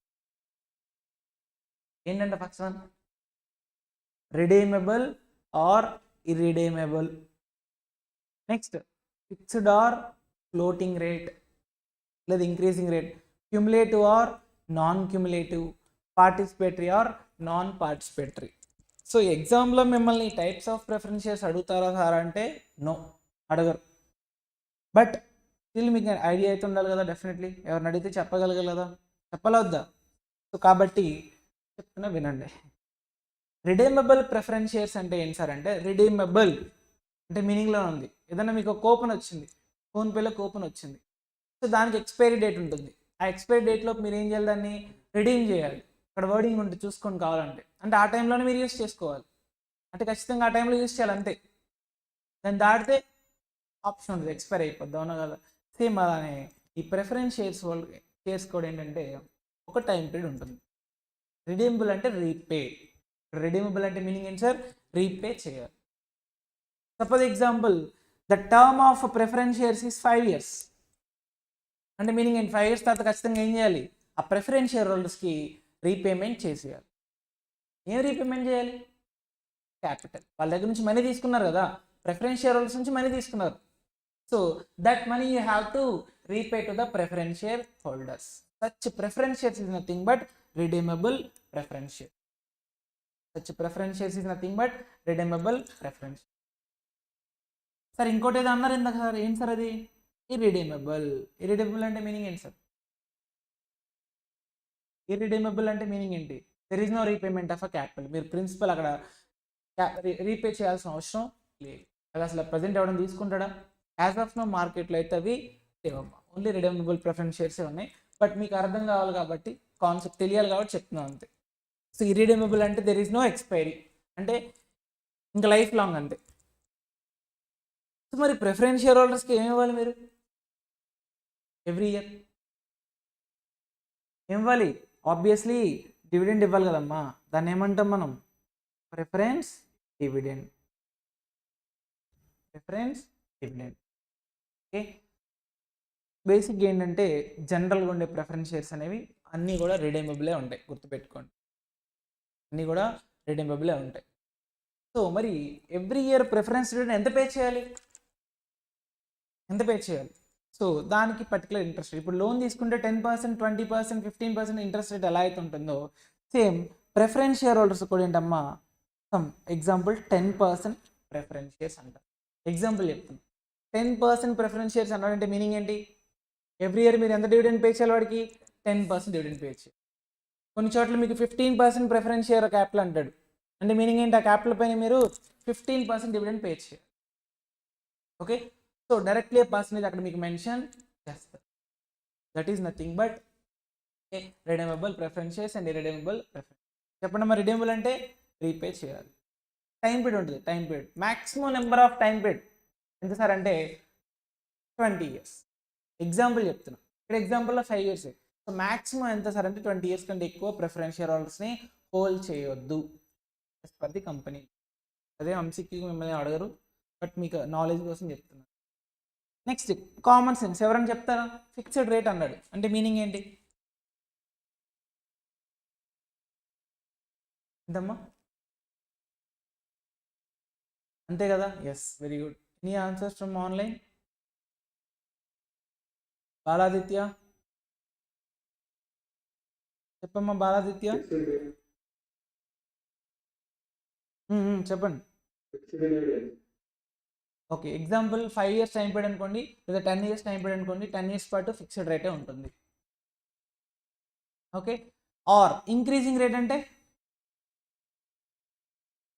ఇంక్రీజ్ అవుతుంది ఆ టైంలో. ఒకవేళ ముందే అగ్రిమెంట్లో రాసుకున్నారు, ఓకే, లేదా ఇన్ఫ్లేషన్ రేట్ని బట్టి రేట్ని ఇంక్రీజ్ చేయడం, సో అలా ఉంటుంది అన్నమాట. బేసిక్గా మనకున్న as of now interest preference dividend percentage అనేది ఫిక్స్డ్గానే ఉంటుంది జనరల్గా, in general. Okay, as per agreement ప్రకారం ఇంక్రీజింగ్ అని రాసుకుంటే ఇంక్రీజ్ చేసుకో. Next cumulative. దీనికి నేను డెఫినేషన్స్ మీకు ఏం రాయట్లేదు, అవసరం లేదు, జస్ట్ గుర్తుపెట్టుకున్నాను. ఓకే, క్యూములేటివ్ అంటే మీనింగ్ ఏంటి సార్? ఎనీవన్? క్యూములేటివ్ అంటే మీనింగ్ ఏంటి సార్ అంటే, మీకు క్యూములేటివ్ సిలబస్ అంటే తెలుసా? కనీసం క్యూములేటివ్ ఎగ్జామ్ అంటే తెలుసా? క్యూములేటివ్ ఎగ్జామ్ అంటే ఏంటి? ఎగ్జామ్స్ వీకెండ్ ఎగ్జామ్స్ పెడతారు కదా. క్యూములేటివ్ ఎగ్జామ్ అంటే ఏంటి? First week first chapter exam పెట్టారు, second week second chapter exam పెట్టారు, third week third chapter exam పెట్టారు, ఫోర్త్ వీక్ క్యూములేటివ్ ఎగ్జామ్ ఉన్నారు. మొత్తం కలిపి పెడతారు, అంతేనా? ఇప్పుడు కూడా అంతే. ఇప్పుడు మీరు ఏదైనా ఒక ఇయర్లో కనుక ప్రిఫరెన్స్ డివిడెండ్ పే చేయకపోతే అది నెక్స్ట్ ఇయర్లో పే చేయాలి. అంటే అక్యుములేట్ అవ్వకుంటూ వెళ్తుంది అనమాట. డివిడెండ్ అమౌంట్ మీరు పే చేయలేదు, డబ్బులు లేక పే చేయలేదు, లాస్ వచ్చినప్పుడు పే చేయలేము, మన దగ్గర డబ్బులు లేవు. ఆ డబ్బులు మీరు ఏం చేయాలి? తర్వాత అయినా ఖచ్చితంగా పే చేయాలి. ఇంకే ఇయర్ దగ్గర వదిలేసుకుందాం అంటే కుదరదు. అర్థమైందా? సో దాన్ని క్యుములేటివ్ ప్రిఫరెన్స్ షేర్స్ అంటారు. నాన్ క్యుములేటివ్ అంటే అవసరం లేదు అన్నట్టు. అరియర్స్ ఏమి ఉండవు. ఇంకా అరియర్స్ అంటే మీనింగ్ ఏంటి? అరియర్స్ అంటే మీకు రావాల్సినవి, అంతే కదా, కామన్ సెన్స్. డ్యూ అన్నట్టు. ఇప్పుడు అట్లీస్ట్ మీరు వినుంటారు, yes outstanding, very good అమ్మ Saiteja, outstanding. Okay, yes. Cumulative అంటే ఏంటమ్మా? మీరు ఒకవేళ డివిడెండ్ కనుక పేమెంట్ చేయకుండా ఉంటుంది, అక్యుములేట్ అవ్వకుండా వెళ్తుంది ఎవ్రీ ఇయర్. తర్వాత అయినా మీరు ఖచ్చితంగా ఏం చేయాలి? పే చేయాలి. Okay, next participatory rights. Participatory preference shares అంటే ఏంటి సార్ అంటే, మనకు అంత అవసరం లేదు ఇది యాక్చువల్గా. పార్టిసిపేటరీ అంటే మీనింగ్ ఏంటి సార్ అంటే, సపోజ్ ఎగ్జాంపుల్ కంపెనీలో ప్రాఫిట్స్ ఉన్నాయి, ప్రాఫిట్స్ని ఏం చేయాలి? అందరికీ షేర్ చేయాలి. ఫస్ట్ ప్రిఫరెన్స్ ఎవరికి ఇస్తాం? Preference share holders. తర్వాత ఇంకా డబ్బులు ఉన్నాయి, ఇంకా మనీ మిగిలినాయి అంటే వీళ్ళకి ఇచ్చిన తర్వాత కూడా ఇంకా ఈ ప్రిఫరెన్స్ షేర్ హోల్డర్స్కి ఏమన్నా పార్టిసిపేటరీ రైట్స్ కనుక ఇస్తేనే బేసిక్గా ఇది ఉండదు అన్న. బేసిక్ ఇది ఉండదు. ఒకవేళ పార్టిసిపేటరీ రైట్స్ ఇస్తే కనుక, సో ఈక్విటీ షేర్ హోల్డర్స్కి ఇచ్చిన తర్వాత ఇంకా పెండింగ్ ఉంటే కూడా కొంచెం వీళ్ళకి పే చేయాల్సి ఉంటుంది, ఇవ్వాల్సి ఉంటుంది. ఆ రైట్ వస్తుంది అంతే. ఎప్పుడు ఈ రైట్ ఉంటే, పార్టిసిపేటరీ రైట్ ఉంటే దానికి అడిషనల్గా పే చేయాల్సి ఉంటుంది. సో కాబట్టి ఎవరు తీసుకోరమ్మా బేసిక్గా. సో కాబట్టి అవి రన్నింగ్లో ఉన్నాయంటే లేదు. జస్ట్ ఎవరన్నా అడిగితే జస్ట్ చెప్పడానికి. టైప్స్ ఆఫ్ ప్రిఫరెన్స్ షేర్స్ అంటే ఎక్కడైనా మీరు తర్వాత చూస్తారు, కొన్ని చోట్ల క్యుములేటివ్ ప్రిఫరెన్స్ షేర్స్ అంటాడు, నాన్ క్యుములేటివ్ ప్రిఫరెన్స్ షేర్స్ అంటాడు, రిడీమబుల్ అంటాడు, ఇర్రిడీమబుల్ అని అసలు అనడు. బేసిక్గా ఎక్కడ క్వశ్చన్స్లో మీకు ఇర్రిడీమబుల్ అనేది రాదు, 100% రాదు. ఓకేనా? సో కన్ఫ్యూజ్ అవ్వకుండా, ఇది అసలు రాదు, ఇది అసలు రాదంటే ఫిక్స్డ్ రేట్ అని ఎక్కడా చెప్పడు. 10% ప్రిఫరెన్స్ షేర్స్ అంటాడు. అంటే మీనింగ్ ఏంటి? అది ఫిక్స్డ్ అన్నట్టు. ఓకేనా. ఇవన్నీ మనకి అక్కడ క్యారీ క్వశ్చన్స్లో వస్తాయి, తర్వాత కన్ఫ్యూజ్ అవ్వకుండా ఉండడం కోసం చెప్తున్నాను. ఓకే, రెడీమబుల్ అంటే సింపుల్ 1 వర్డ్ ఆన్సర్ చెప్పండి చాలు. రెడీమబుల్ అంటే రీపే చేయాలి, ఫిక్స్డ్ టైం పీరియడ్లో రీపే చేయాలి. అది 5 years అవ్వచ్చు, 10 years అవ్వచ్చు, 15 years, మ్యాక్సిమం 20. రెడీమబుల్ అంటే redeemable there is no fixed time, I mean there is no repayment of capital. Every year ఇంకేం పే చేసుకుంటే వెళ్ళాలి, డివిడెండ్ పే చేసుకుంటే వెళ్ళిపోవడం ఇంకా life long. Fixed rate means fixed rate, increasing means rate will increase, cumulative means arrears will get accumulated to next year. Then so participator rate means after payment of equity shareholders they got some right to get the additional payment and అవసరం లేదు. Okay, ఇంతేనమ్మా. ఇప్పుడు మీరు నాకేం చెప్తారంటే differences చెప్పండి, ఎవరైనా definition ఏం చెప్పండి. ప్రిఫరెన్స్ షేర్ క్యాపిటల్కి డెఫినేషన్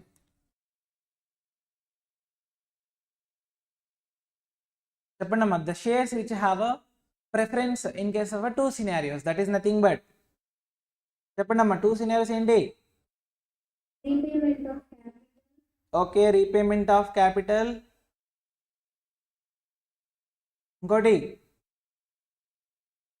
ఇద్దరు బాగుతున్నారట. పేమెంట్ ఆఫ్ మా విజయ్ ఏమైంది. Repayment of dividend. Okay, here simply other than preferences. Voting rights, say yes or no. yes sir. No. Return ఇక్కడ ఏమంటారమ్మా, ఏ డివిడెండ్, ప్రిఫరెన్స్,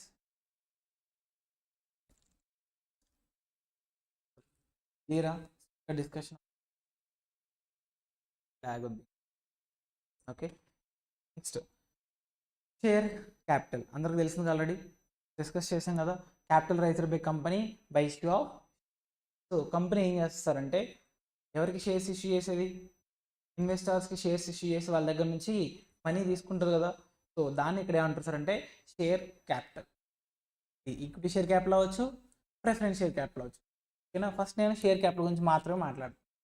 సిచ్యువేషన్ బట్టి క్వశ్చన్లో ఈక్విటీ గురించి మాట్లాడితే అదేమవుతుంది, ఈక్విటీ షేర్ క్యాపిటల్ అవుతుంది. అదే క్వశ్చన్లో ప్రిఫరెన్స్ గురించి మాట్లాడితే ప్రిఫరెన్స్ షేర్ క్యాపిటల్ అవుతుంది. Okay, so next it is a part of net worth or equity.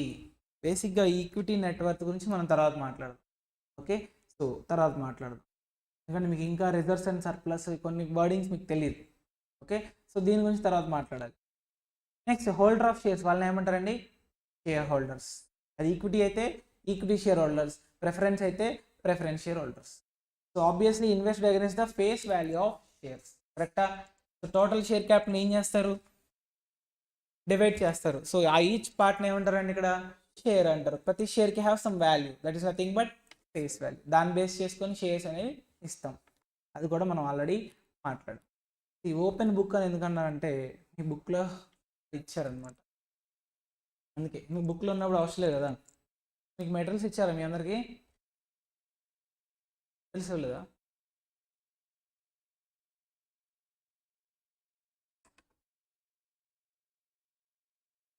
సరే, చిన్న ఎగ్జాంపుల్ చెప్తాను వినండి. ఫస్ట్ ఏంటంటే ఇది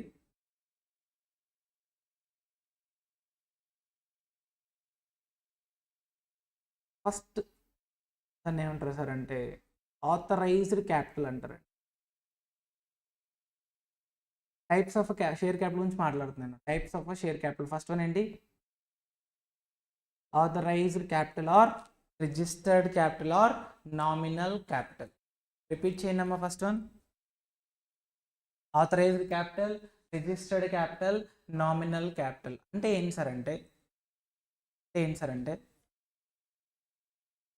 కంపెనీ మీరు స్టార్ట్ చేసినప్పుడు, కంపెనీ స్టార్ట్ చేసినప్పుడు మీరు అందులో చెప్పాను కదా మీకు నిన్న, memorandum of association, articles of association అనే 2 డాక్యుమెంట్స్ ఉంటాయి. ఈ మెమరాండమ్ ఆఫ్ అసోసియేషన్లో మీ కంపెనీ డీటెయిల్స్ అన్నీ ఉండాలి బేసిక్గా. ఓకే, సో అందులో మీకు క్యాపిటల్ ఎంత రిక్వైర్మెంట్ ఉంది, టోటల్ క్యాపిటల్ ఎంతతో మీరు వెళ్ళాలనుకుంటున్నారు మార్కెట్లో. సో దాన్ని బేసిక్ అంటే మీరు కంపెనీ రిజిస్టర్ అయ్యేటప్పుడు ఇంత క్యాపిటల్ కావాలనుకుంటున్నాం. సో దాన్ని ఏమంటారు సార్ అంటే రిజిస్టర్డ్ క్యాపిటల్ అంటారు, లేదా ఆథరైజ్డ్ క్యాపిటల్ అంటారు. అంటే రిజిస్ట్రేషన్ అయ్యేటప్పుడు అన్న రిజిస్టర్ అయ్యేటప్పుడే మీరు ఏంటి ఇంత క్యాపిటల్ అని చెప్పి మీరు అనుకుంటారు కదా, కంపెనీకి ఎంత రిక్వైర్మెంట్ ఉంటుంది అనుకుంటారు కదా. సో అది ఖచ్చితంగా మెన్షన్ చేయాలి అందులో. దాన్ని ఏమంటారు సార్ అంటే authorised capital or registered capital or nominal capital అంటారు. ఓకే,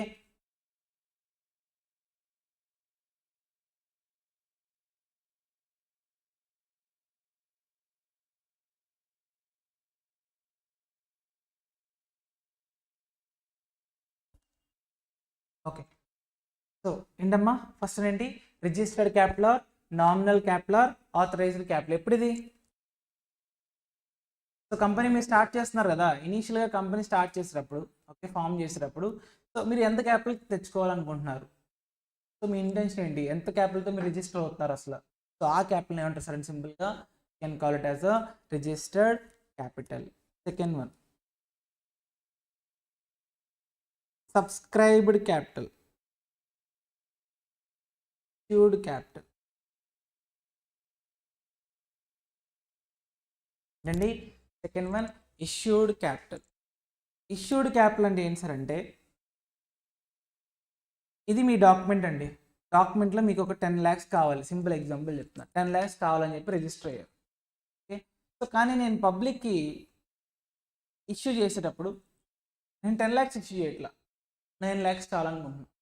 ఓకే, ఇంకో 1 lakh తర్వాత చూద్దాం. ఫస్ట్ నేను పబ్లిక్ మాత్రం 9 lakhs కావాలని చెప్పేసి నేను ఫస్ట్ ఇష్యూ చేస్తాను. ఎవరికి? పబ్లిక్. ఓకే, నేను ఇప్పుడు మాట్లాడేది పబ్లిక్ గురించి. ఓకే, నెక్స్ట్ బేసిక్గా టైప్స్ ఏంటంటే సింపుల్ 1 ఎగ్జాంపుల్లో చెప్పేస్తా. Okay, issued capital, next subscribed capital, next called up capital, last one paid up capital. Single example అయిపోవచ్చు చూడండి, ఒకే ఎగ్జాంపుల్. ఫస్ట్ అన్ని టైప్స్ ఒకసారి చెప్పండి అమ్మా, టైప్స్ చెప్పండి ఫస్ట్, రిపీట్ చేయండి please. Authorised capital, issued capital, subscribed capital, called up capital, paid up capital. మనం నిన్న డిస్కస్ చేసినప్పుడు మొన్న పెయిడ్ అప్ క్యాపిటల్ అని ఒకటి వచ్చింది కదా, మీకు గుర్తుందా? పెయిడ్ అప్ క్యాపిటల్ అని మినిమం పెయిడ్ అప్ క్యాపిటల్ అని చెప్పేస్తున్నాం కదా ప్రైవేట్ కంపెనీ పబ్లిక్ కంపెనీలో, అదేంటి ఇప్పుడు మీరు తెలుసుకుంటారు. ఓకే,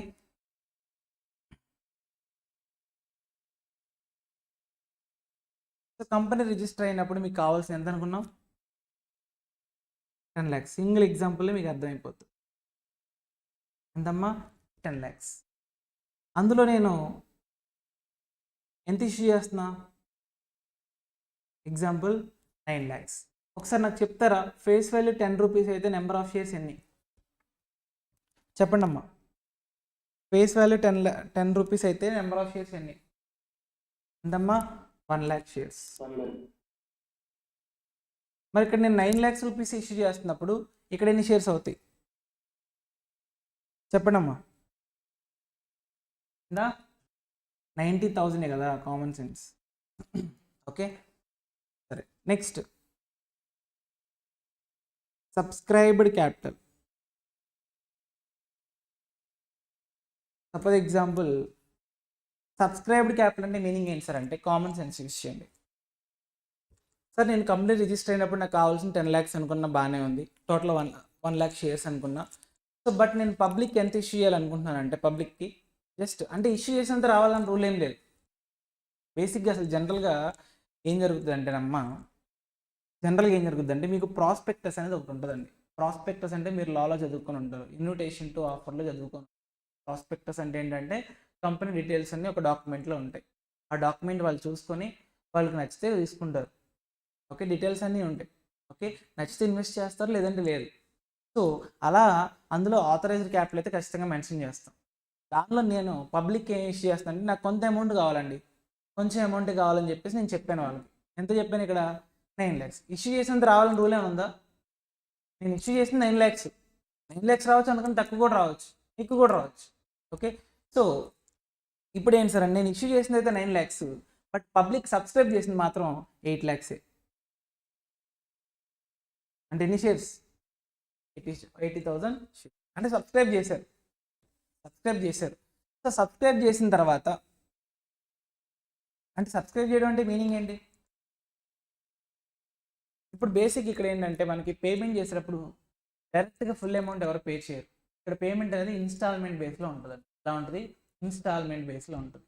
సో ఇక్కడ ఇన్స్టాల్మెంట్స్ ఏంటి సార్ అంటే, ఇక్కడ ఫస్ట్ ఇన్స్టాల్మెంట్ ఏంటంటే అప్లికేషన్ మనీ అంటారండి. అప్లికేషన్ ఫిల్ చేశారు మీరు, అడ్మిషన్ రాసినప్పుడు అడ్మిషన్ ఫీజే కడతారా, మొత్తం కట్టేశారా? బేసిక్ అడ్మిషన్ ఫీజ్ అంటే సపరేట్గా ఉంటుంది కదా. సో సేమ్ అలానే ఇక్కడ కూడా అప్లికేషన్ ఫీ అనేది ఉంటుంది. ఫస్ట్ ఇన్స్టాల్మెంట్ అంటారు దాన్ని. సెకండ్ ఇన్స్టాల్మెంట్ ఏంటి సార్ అంటే అలాట్మెంట్ అంటారు. అలాట్మెంట్ ఫీజ్ అంటే అలాట్మెంట్. నెక్స్ట్ తర్వాత first call or final call, ఇవన్నీ ఇన్స్టాల్మెంట్స్ అంటే. ఓకే, ఇన్స్టాల్మెంట్ నేమ్స్ అంతే సింపుల్. ఓకే, ఫస్ట్ మీరు ఎప్పుడైతే కొందాం అనుకుంటారో ఇమీడియట్గా మీరు ఏం పే చేయాలి? అప్లికేషన్ మనీ పే చేయాలి. ఓకే, అప్లికేషన్ మనీ పే చేయాలి. ఇది జనరల్గా చెప్తున్నానమ్మా, జనరల్ అంటే ప్రాక్టికల్గా. ఓకే, నెక్స్ట్ ఎప్పుడైతే మీరు అప్లికేషన్ మనీ పే చేస్తారో ఆ మనీ నేను చూసుకొని, ఓకే ఎంతమంది వచ్చినాయి ఏంటి అవన్నీ చూసుకొని అప్పుడు నేను మీకు అలాట్ చేస్తాను. మీకు చేసిన అలాట్ చేయాలి కదా, ముందే అలాట్ చేసేస్తానా? ఫస్ట్ మనీ తీసుకున్నా, అప్లికేషన్ మనీ నాకు వచ్చింది. అప్లికేషన్ మనీ వచ్చిన తర్వాత ఓకే ఎవరెవరు పర్చేస్ చేశారని డీటెయిల్స్ చూసుకొని అప్పుడు ఏం చేస్తా? అలాట్ చేస్తా. మీ అందరికి అలాట్ చేసినప్పుడు అప్పుడు మీ దగ్గర నుంచి ఏం తీసుకుంటా? అలాట్మెంట్ మనీ తీసుకుంటా. సెకండ్ ఇన్స్టాల్మెంట్ అలాట్మెంట్ మనీ అంటే నేను టోటల్ 10 రూపీస్ వేసాలి. ఎగ్జాంపుల్ ఎంతమ్మా? 10 రూపీస్ కదా, వేసాలి 10 రూపీస్. ఇప్పుడు 10 రూపీస్ మొత్తం నేను ఒకేసారి పిలవట్లా. ఓకే, 10 రూపీస్ మొత్తం పిలిస్తే ఓకే. ఇప్పుడు నేను ఎగ్జాంపుల్ 10 రూపీస్లో 8 రూపీస్ మాత్రమే పిలిచా. పిలవడం అంటే మీనింగ్ ఏంటి? దాన్ని కాల్డ్ అంటారమ్మా. కాల్డ్ పిలవడానికి మీనింగ్ ఏంటమ్మా? Called up capital. అంటే నాకు 10 రూపీస్ వద్దురా బాబు, మీరు సబ్స్క్రైబ్ చేశారు బాగానే ఉంది, అంటే కొంటానని చెప్పి హ్యాండ్స్ వేసారు అంతే. నేను డబ్బులు తీసుకోవాలి మీ దగ్గర, కొంటానని చెప్పేసి హ్యాండ్ రైస్ చేశారు. సో మిమ్మల్ని నేనేం అడుగుతున్నానంటే, అరే బాబు నాకు 10 రూపీస్ వద్దు, 8 రూపీస్ చాలు. యాజ్ ఆఫ్ 8 రూపీస్ నాకు చాలు. సో నేను ఎంత కాల్ చేస్తున్నా ఇప్పుడు? 8 రూపీస్ మాత్రమే కాల్ చేస్తాను. దాన్ని కాల్డ్ అప్ క్యాపిటల్ అంటారు. సో 8 రూపీస్ కాల్ చేశా. 8 రూపీస్లో ఫస్ట్ ఇనీషియల్గా 2 రూపీస్ అప్లికేషన్ మనీ పే చేశారు. ఆ 2 రూపీస్ ఏమంటారు సార్ అంటే ఇక్కడ పెయిడ్ అప్ క్యాపిటల్ అంటారు. పే చేశారు కదా, పే చేస్తే పెయిడ్ అప్, కాల్ చేస్తే కాల్డ్ అప్. నేను కాల్ చేసిన టోటల్ 10 రూపీస్లో 8 రూపీస్ కాల్ చేసిన టోటల్ 10 రూపీస్లో 8 రూపీసే కాల్ చేశారు. 8 రూపీస్లో ఎంత పే చేశారు వాళ్ళు? 2 rupees. That 2 rupees is nothing but paid up capital. 8 rupees is nothing but called up capital. మరి సెకండ్ అలాట్మెంట్ మనీ కూడా ఇంకో 2 రూపీస్ ఇవ్వండి రా బాబా అని చెప్పి మళ్ళీ అడిగాను. ఇప్పుడు టోటల్ ఎంత అడిగా? 8 రూపీస్ అడిగా, 2 ఇచ్చారు. మళ్ళీ ఇప్పుడు ఇంకో 2 ఇచ్చారు. ఇప్పుడు టోటల్ పేడప్ ఎంత? 4 is the total paid-up.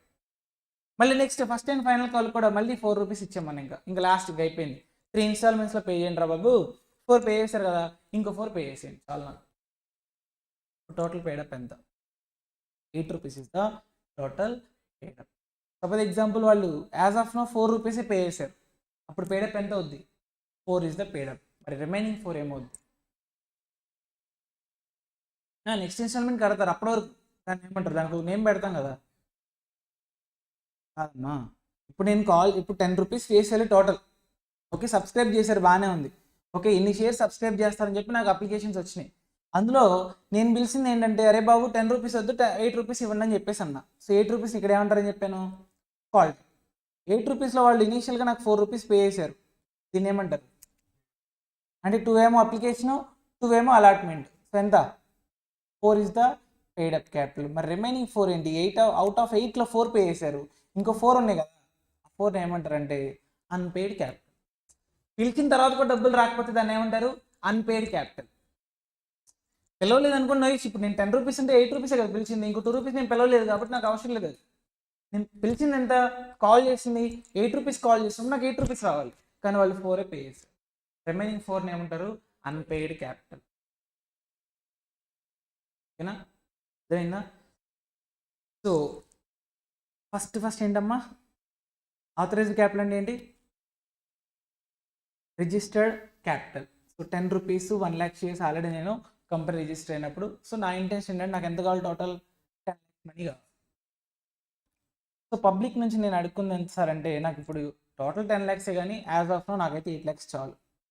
So public అరే బాబు మాకు టోటల్ ఇష్యూడ్ క్యాపిటల్ మేము ఎంత ఇష్యూ చేస్తాం అంటే 8 lakhs కావాలి, అంటే 80,000 షేర్స్ ఇష్యూ చేస్తాను అని చెప్పేసి వాళ్ళకి ఇచ్చాను. ఎన్ని షేర్స్ ఇష్యూ చేయాలి నేను, మొత్తం 80,000 షేర్, టోటల్గా 80,000 ఇష్యూ చేశాను. ఇప్పుడు నేను అందులో అందరూ సబ్స్క్రైబ్ చేయాలి రూల్ ఉందా, 80,000 సబ్స్క్రైబ్ చేయాలని రూల్ ఏమైనా ఉందా? సపోజ్ ఎగ్జాంపుల్ 70 సబ్స్క్రైబ్ చేశారు, 70,000 షేర్స్ సంబంధించి మాత్రమే సబ్స్క్రైబ్ చేశారు. ఓకే, ఫేస్ వాల్యూ ఎంత, 10 రూపీస్. ఫేస్ వాల్యూ ఏం మారదు కదా, ఫేస్ వాల్యూ షేర్ వాల్యూ 10 రూపీసే. సో టోటల్ ఫండ్ ఎంత రైజ్ చేయొచ్చు నేను ఇక్కడ, 7 lakhs రైజ్ చేయొచ్చు, అంతే కదమ్మా. వాళ్ళు సబ్స్క్రైబ్ చేసింది ఎంత, ఇప్పుడు నేను ఇష్యూ చేసినంత రావట్లేదు, నాకు కావాల్సిన 8 lakhs కరెక్టే, 80 lakhs కావాలి, కానీ వాళ్ళు కొనుక్కునేది ఎంత, 70 కదా మరి. సో సారీ 7 lakhs 10 lakhs అన్నప్పుడు ఎంత కరెక్టేనా, 70,000 10 రూపీస్ ఎంత, 7 కరెక్టే కదా. సో అంటే ఇప్పుడు టోటల్ 10 lakhs ఉన్నా కూడా నేను పిలిచింది ఎంత మామూలుగా అయితే, ఐ మీన్ ఎంత ఇష్యూ చేసా, 8 lakhs ఇష్యూ చేసా, కానీ వాళ్ళు ఎంత సబ్స్క్రైబ్ చేశారు, 7 lakhs సబ్స్క్రైబ్. పబ్లిక్ 70,000 షేర్స్ మాత్రమే, ఒరే బాబు మేము తీసుకుంటాను, డబ్బులు నీకేం పే చేయాలి మొత్తం ఇనీషియల్గా. సబ్స్క్రైబ్ చేయడం అంటే ఇనీషియల్గా మీకు ఏం పంపిస్తారంటే అప్లికేషన్ మనీ మాత్రమే పంపిస్తారు. అప్లికేషన్ మనీ పంపిస్తేనే మీకు ఏంటి, సబ్స్క్రైబ్ చేసినట్టు అక్కడ, అంతేనే కదా, అవునా కదా. అయితే నేను కాల్ చేసింది ఎంత అంటే, మొత్తం కాల్ చేయట్లేదు. ఇప్పుడు ఎంత కాల్ చేసా, సబ్స్క్రైబ్ చేసుకుంటా అన్నప్పుడు, అరే బాబు నాకు 10 రూపీస్ అవసరం లేదు, సరే ఎలాగో 70,000 షేర్స్ మీరు సబ్స్క్రైబ్ చేద్దామని వచ్చారు కదా, 10 రూపీస్ అవసరం లేదు, నాకు ఒక 8 రూపీస్ చాలు అని చెప్పి నేను చెప్పాను. సో 8 రూపీస్ అంటే ఎంత అవుద్దమ్మా, 70,000 ఇంటూ 8 రూపీస్ 5,60,000, అంతేనా. సో దీన్ని ఏమంటారు సార్ అంటే, ఏమంటారండి, కాల్డ్ అప్ క్యాపిటల్. అంటే నేను పిలిచింది ఎంత, ఫేస్ వాల్యూ 10 రూపీసే, నేను కాల్ చేసింది ఎంత, 8 రూపీస్ మాత్రమే కాల్ చేస్తున్నాను, నాకు ఇప్పుడు 8 రూపీస్ చాలు. 70,000 అయినా పర్లేదు, నాకు ఒక 8 రూపీస్ చాలని నేను అనుకుంటున్నాను ఎగ్జాంపుల్కి. సో 8 రూపీస్ ఏమంటారు ఇక్కడ, కాల్డ్ అప్ క్యాపిటల్. నేను కాల్ చేస్తున్నా, మీరు ఇంకా పే చేయాలి, మొత్తం అప్లికేషన్ మనీ అలాగే పే చేస్తారు, అప్లికేషన్ మనీ ఫస్ట్ పే చేయాల్సిందే. ఓకే, సో నేను కాల్ చేసిందని ఏమంటారు సార్ అంటే, కాల్డ్ అప్ క్యాపిటల్ అంటారు. మరి ఇప్పుడు 8 రూపీస్లో మీరు ఎంత పే చేశారు, ఆల్రెడీ 2 రూపీస్ పే చేశారు, దాన్ని ఏమంటారండి, అప్లికేషన్ మనీ. అలాట్మెంట్ మనీ కూడా ఇంకో 2 రూపీస్ అడుక్కున్నాను నేను, టైం ఉంటుంది, టైం పీరియడ్, నెక్స్ట్ 10 daysలో మీరు అలాట్మెంట్ మనీ పే చేయాలి. మీరు సబ్స్క్రైబ్ చేశారు కదా, మీకు షేర్స్ అలాట్మెంట్ చేయాలి, మీ పేరు మీద అలాట్ చేయాలి, మీ పేరు మీద ఓకే పలానా విజయ్కి ఈ షేర్స్ ఇవ్వాలి, పలానా హరీష్కి షేర్స్ ఇవ్వాలని చెప్పి నేను డాక్యుమెంట్ ఇవ్వాలి కదా మీకు. సో ఇచ్చినప్పుడు ఏంటంటే మీ దగ్గర నుంచి అలాట్మెంట్ మనీ ఎక్స్పెక్ట్ చేస్తాను. మళ్ళీ ఇంకొక 1 month టైంలో, అరే బాబు నాకు రిమైనింగ్ 4 రూపీస్ కూడా ఇచ్చేసి,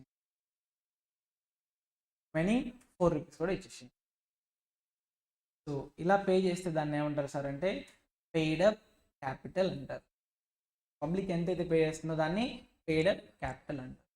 సో 8 రూపీస్ కాల్ చేసి 8 రూపీస్ పే చేస్తే ఫుల్లీ పేడ్ అప్, మొత్తం పే చేశారు, అంతే కదా. మరి 8 రూపీస్ కాల్ చేసి సపోజ్ ఎగ్జాంపుల్ ఇక్కడ 4 రూపీస్కి 2 రూపీసే పే చేశాడు, మరి ఇంకా రిమైనింగ్ 2 రూపీస్ ఉంది కదా, దాన్ని ఏమంటారు సార్ అంటే, అన్పెయిడ్ క్యాపిటల్ అంటారు. Paid capital. Is it clear sir? మరి ఎందుకు సార్ వీడు ఇక్కడ 10 రూపీస్ అంటే 8 రూపీస్ ఎందుకు కాల్ చేశాడు, 10 రూపీస్ అంటే 8 రూపీస్ కాల్ చేశాడు, ఇంకో 2 రూపీస్ కాల్ చేయలేదు కదా, మరి దాన్ని ఏమంటారు, 10 రూపీస్ ఇదే సబ్స్క్రైబ్ క్యాపిటల్. ఓకే బాగానే ఉంది, అందులో మీరు కాల్ చేసిన ఎంత, 8 రూపీస్ కాల్ చేశారు, మరి రిమైనింగ్ 2 రూపీస్ ఏమైంది, దాన్ని ఏమంటారు. రాజుగారు రెండో భార్య చెడ్డదంటే మొదటి వారు మంచిదేనా. మరి 10 రూపీస్లో 8 రూపీస్ కాల్డ్ అప్ క్యాపిటల్ అంటే రిమైనింగ్ 2 రూపీస్ ఏమవుద్ది, అన్కాల్డ్ క్యాపిటల్.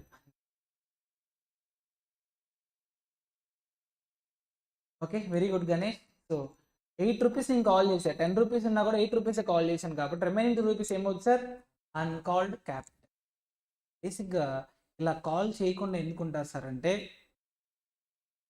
ఇప్పుడు ఇంకొక క్యాపిటల్ వస్తుంది, ఇంత క్యాపిటల్, దాన్ని రిజర్వ్ క్యాపిటల్ అంటారు. హోల్డ్లో పెట్టాను నేను, రిజర్వ్ పెట్టా కదా, రిజర్వ్ అంటే తెలిసి కొంచెం సేఫ్ జోన్లో పెట్టా, దాచుకున్నా, సేవ్ చేశాను. చూడండి, it is the part of uncalled capital, it is the part of uncalled capital that is called up for payment only in the event of liquidation. Company close అయిపోతుంది, డబ్బులు pay చేయాలి, ఎలాగో కొనుక్కున్నారు, మీ పేరు పైన షేర్స్ ఉన్నాయి, సో ఖచ్చితంగా మీరు ఏం చేయాలి, అప్పుడు వీడు ఏం చేస్తాడంటే కంపెనీ అప్పుడు కాల్ చేస్తుంది. ఇప్పుడు కాల్ చేస్తుంది in the event of liquidation. Company close చేసే టైంలో అడుక్కుంటారు అంతే. ఎవరిని? పబ్లిక్. షేర్లు ఉంటారు కదా, ఖచ్చితంగా వాళ్ళు పే చేయాల్సింది. ఆ క్యాపిటల్ ఏమంటారు సార్ అంటే రిజర్వ్ క్యాపిటల్ అంటారు. ఇక్కడ మీరు కన్ఫ్యూజ్ అవుతారు తర్వాత వెళ్ళే కొద్ది. క్యాపిటల్ రిజర్వ్ ఉంటుంది, రిజర్వ్ క్యాపిటల్ ఉంటుంది, రెండు డిఫరెంట్ అమ్మ. క్యాపిటల్ రిజర్వ్ వేరు. క్యాపిటల్ నుంచి క్యాపిటల్ రిజర్వ్ అంటే బేసిక్ ఏంటంటే మీకు వచ్చే బెనిఫిట్, అది వేరు. ఒక క్యాపిటల్ రిజర్వ్ మీకు తెలియదు అసలు. బేసిక్ ఏంటంటే ఒక అసెట్ కొన్నారు, 10 lakhs పెట్టి కొన్నారు, దాన్ని ఇయర్ ఎండింగ్కి దాన్ని రీవాల్యూ చేశారు అనుకుందాం. రీవాల్యూ చేశారు. బేసిక్గా అసెట్స్ రీవాల్యూ చేస్తారు తెలుసు కదా, ఎవ్రీ ఇయర్ ఎండింగ్ దాని వాల్యూ మార్కెట్లో పెరగచ్చు తగ్గొచ్చు. రీవాల్యూ చేసినప్పుడు పెరిగింది అనుకోండి, ఎగ్జాంపుల్. ఓకే, సో అలా బేసిక్ ఏంటంటే ఫిక్స్డ్ అసెట్స్ సంబంధించి ఏమైనా ఉంటే అలా రీవాల్యుయేషన్ రిజర్వ్కో, ఓకే, లేదా క్యాపిటల్ రిజర్వ్కో మనం షేర్ పంపించుకుంటూ ఉంటాం అనమాట. సో అది వేరు, దాన్ని మర్చిపోండి, అది ఇంకా మనం అక్కడ వరకు వెళ్ళలేదు. క్యాపిటల్ రిజర్వ్, రివాల్యుయేషన్ రిజర్వ్, అసలు రిజర్వ్స్ అండ్ క్యాపిటల్ గురించి మీకు ఏం మాట్లాడలేదు నేను ఇప్పుడు యాజ్ ఆఫ్ నౌ. నేను మాట్లాడేది only reserve capital. Reserve capital అంటే ఏం చెప్పాలి, ఎంసీక్యూ పర్పస్ ఇంపార్టెంట్ అమ్మది చేస్తాడు, డెఫినేషన్ అంతా ఇస్తాడు, అదే క్యాపిటల్ చెప్పాలి. క్వశ్చన్లో ఆప్షన్ ఇస్తాడు, capital reserve, reserve capital, called up capital, paid up capital, ఏదో ఒకటి ఇస్తాడు. ఆన్సర్ ఏంటమ్మా, reserve capital. It is a part of uncalled capital. ఇప్పుడు నేను అన్కాల్ చేసిన ఎంత కాల్ చేయకుండా ఉన్న క్యాపిటల్ ఎంత ఇక్కడ ఎగ్జాంపుల్లో 2 rupees. ఆ 2 rupees నేను ఎప్పుడు కాల్ చేసుకుంటా, ఆ కంపెనీ లిక్విడేట్ అయిపోయినప్పుడు కాల్ చేసుకుంటా. దాన్ని ఏమంటారు సార్ అంటే రిజర్వ్ క్యాపిటల్ అంటారు. ఓకేనా, ఇది ఇంపార్టెంట్. ఓపెన్ చేయడానికి బుక్ ఇది సో పీడిఎఫ్ పంపించలేదు, రేపు చూపిస్తాం. Okay, so simple guys. First ఏంటి, authorised capital, issued capital. Authorised capital ఇంకో నేమ్స్ ఏంటమ్మా, registered capital, nominal capital. Okay, next ఇది కూడా ఇంపార్టెంటే, ఇది కూడా ఎంసీక్యూకి important. Okay, next issued capital, subscribed capital, called up capital, paid up capital. Okay, క్లియరా? అమ్మ ఎగ్జాంపుల్తో మీకు ఈ క్యాపిటల్స్ అన్నీ అర్థమైనా లేవా? ఇప్పుడు నాకు డౌట్స్ అడగండి ప్లీజ్. ఇప్పుడు మనం డిస్కస్ చేసిన ఎగ్జాంపుల్తో టైప్స్ ఆఫ్ క్యాపిటల్స్ అర్థమైనా ఏమైనా డౌట్స్ ఉన్నాయా? మనకు అల్టిమేట్గా ఎగ్జామ్కి మనకు కావాల్సిన క్యాపిటల్ ఏంటి సార్ అంటే మెయిన్గా అన్నీ అంటే ఇందులో మనకి యూజ్ అయ్యాయి. మెయిన్లీ పేడప్ క్యాపిటల్, మనకి లైబిలిటీ అంటే ఏమవుద్ది, వాళ్ళు పే చేసింది కదా బేసిక్గా. So paid-up capital is the liability. So ఈ రెండేనమ్మా మనకి యూజ్ అయ్యాయి క్వశ్చన్స్లో. అన్నీ తెలుసుకోవాలి కాకపోతే. ఇప్పుడంటే నేను కొంచెం మాత్రమే కాల్ చేశాను, బేసిక్గా మొత్తం కాల్ చేస్తాను. 10 lakhs కావాలి, ఇక్కడ 10 rupees చేశాడని 10 rupees కాల్ చేస్తాడు. 10 rupees కాల్ చేసినప్పుడు 10 పే చేశాడు అనుకోండి, దాన్ని ఏమంటారండి, ఫుల్లీ పేడప్ క్యాపిటల్ అంటారు. అమ్మ ఇంకోటి గుర్తుపెట్టుకోండి, ఈ వర్డింగ్స్ అన్నీ మీకు అలవాటు అవ్వాలి. 10 rupees face value, 10 rupees pay చేశారు, 10 rupees పే చేస్తే దాన్ని ఏమంటారమ్మా, ఫుల్లీ పేడప్ అంటారు. మరి 10 rupees కాల్లో నుంచి 8 rupees పే చేస్తే పార్ట్లీ పేడప్ క్యాపిటల్ అన్నట్టు, అంతే కదా. మరి కాల్ చేసి మొత్తం పే చేయకపోతే దాన్ని పార్ట్లీ పేడప్ అంటారు, లేదంటే ఫుల్లీ పేడప్. మొత్తం పే చేస్తే ఫుల్లీ పేడప్, అంటే కొంచెం తక్కువ 1 rupee తక్కువ పే చేసినా పార్ట్లీ అన్నట్టే, అంతే కదా, నాట్ ఫుల్లీ అన్నట్టే కదా. సో అలా అనమాట, వర్డింగ్స్ మీకు అలవాటు అవ్వాలి. ఓకేనా, capital, paid up capital, called up capital. So ఇప్పుడు దీన్ని బట్టి ఇంకొక పాయింట్ చెప్తాను, ఇంకో conclusion.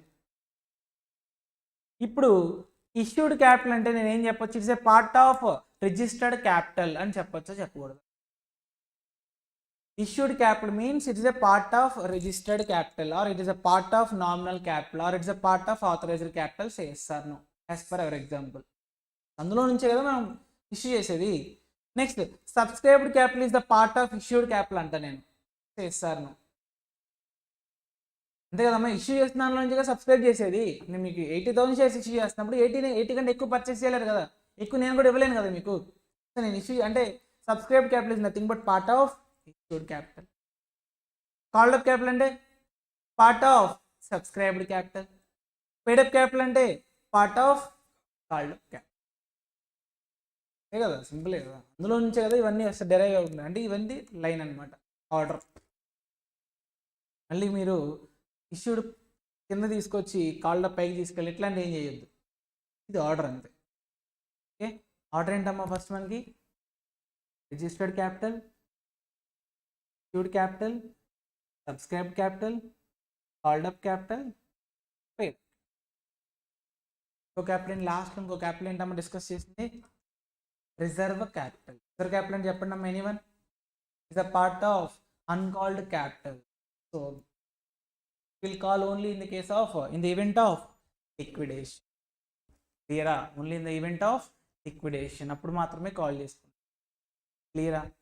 So these are the types of Capitals guys. ఓకేనా ఎవ్రీవన్? సో ఏంటి సార్ అంటే ఎవరు క్లాస్ మనకి 11 మీ క్లాస్? మళ్ళీ 11 ఉందా?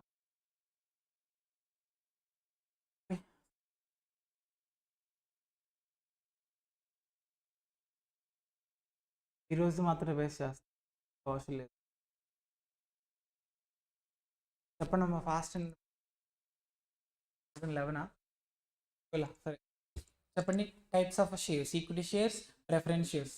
ఎవ్రీడే ఇలా రివైజ్ చేస్తాను నేను ఖచ్చితంగా. ఓకే, మీరు ఆల్రెడీ వచ్చిన అర్థమైపోయినా, ఓకే నాకు వచ్చు అనుకున్నా, జస్ట్ రిపీట్ చేయండి. ఓకే, స్టార్టింగ్లో కొంచెం అలవాటు అవ్వాలి. ఈ వర్డింగ్స్ మీకు కొత్త కదా, ఫస్ట్ టైం కదా కంపెనీ అనేది, కాబట్టి మీకు అలవాటు అవ్వాలి wordings. Okay, types of shares చెప్పండి అమ్మా. Equity shares, preference shares. Preference షేర్స్కి 2 కేసెస్లో ప్రిఫరెన్స్ ఉందమ్మా. ఆన్లైన్ ఉన్న వాళ్ళు కూడా చెప్పండి, కనీసం వాయిస్ ఆన్ చేయలేకపోయినా మీకు మీరు రివైజ్ చేయండి. రేపు పైకి చెప్పినా పర్లేదు నాకు. ఓకే చెప్పండి అమ్మా, 2 కేసెస్ ఏంటి? Payment of dividend, repayment of capital. అంటే ఈ 2 కేసెస్ వాళ్ళకి ఏముంటుంది? They have a preference. So next equity shares means other than preference share. Okay, types of preference అవసరం లేదు మీకు, గుర్తుంటాయా? రిడీమబుల్ మీన్స్ రీపే చేయాలి, have some time period. So after that time period you need to repay to the preference share holders. Okay. Next, irredeemable means there is no repayment of a capital. Only ఏం చేస్తారు అక్కడ? Every year dividend pay చేసుకుంటారు. Okay, fixed rate అంటే మీకు already తెలుసు. Cumulative means dividend ఒకవేళ repay చేయకపోతే every year pay చేయాలి కదా డివిడెండ్. సో అదేమవుద్ది? అక్యుములేట్ అవ్వకుండా వెళ్తుంది, క్యుములేట్ యాడ్ అవ్వకుండా వెళ్తుంది. రీపే చేయాలి, తర్వాతనే మీరు పే చేయాలి. నెక్స్ట్ డిఫరెన్సెస్ చూసాం కదా, ఎవరికి ఓటింగ్ రైట్స్ ఉంటాయి? ఓటింగ్ రైట్స్ ఎవరికి ఉంటాయి? ఈక్విటీ షేర్ హోల్డర్స్కి ఓటింగ్ రైట్స్ ఉంటాయి, ప్రిఫరెన్స్ షేర్ హోల్డర్స్కి ఓటింగ్ రైట్స్. సో రిటర్న్ ఇక్కడ ఏమంటారండి? ఈక్విటీ షేర్ క్యాపిటల్లో ఈక్విటీ డివిడెండ్ అంటారు, ప్రిఫరెన్స్ డివిడెండ్ అంటారు. షేర్ క్యాపిటల్ అంటే company raiser capital raiser by the company by issue of shares. Okay, so types of share capital చెప్పండి అమ్మా. Registered share capital, issued share capital, subscribed share capital, called up share capital, paid up share capital and reserve capital. So చెప్పండి ఇప్పుడు ఇంకా doubts? నేను అడిగితే కానీ మీరు చెప్పలేరు. గణేష్ డౌట్స్?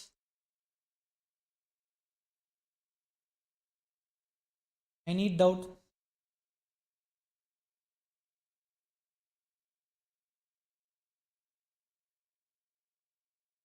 గాయత్రి కనీసం లేకపోతే నో అని చెప్పండి, అడగండి. హర్షిత్?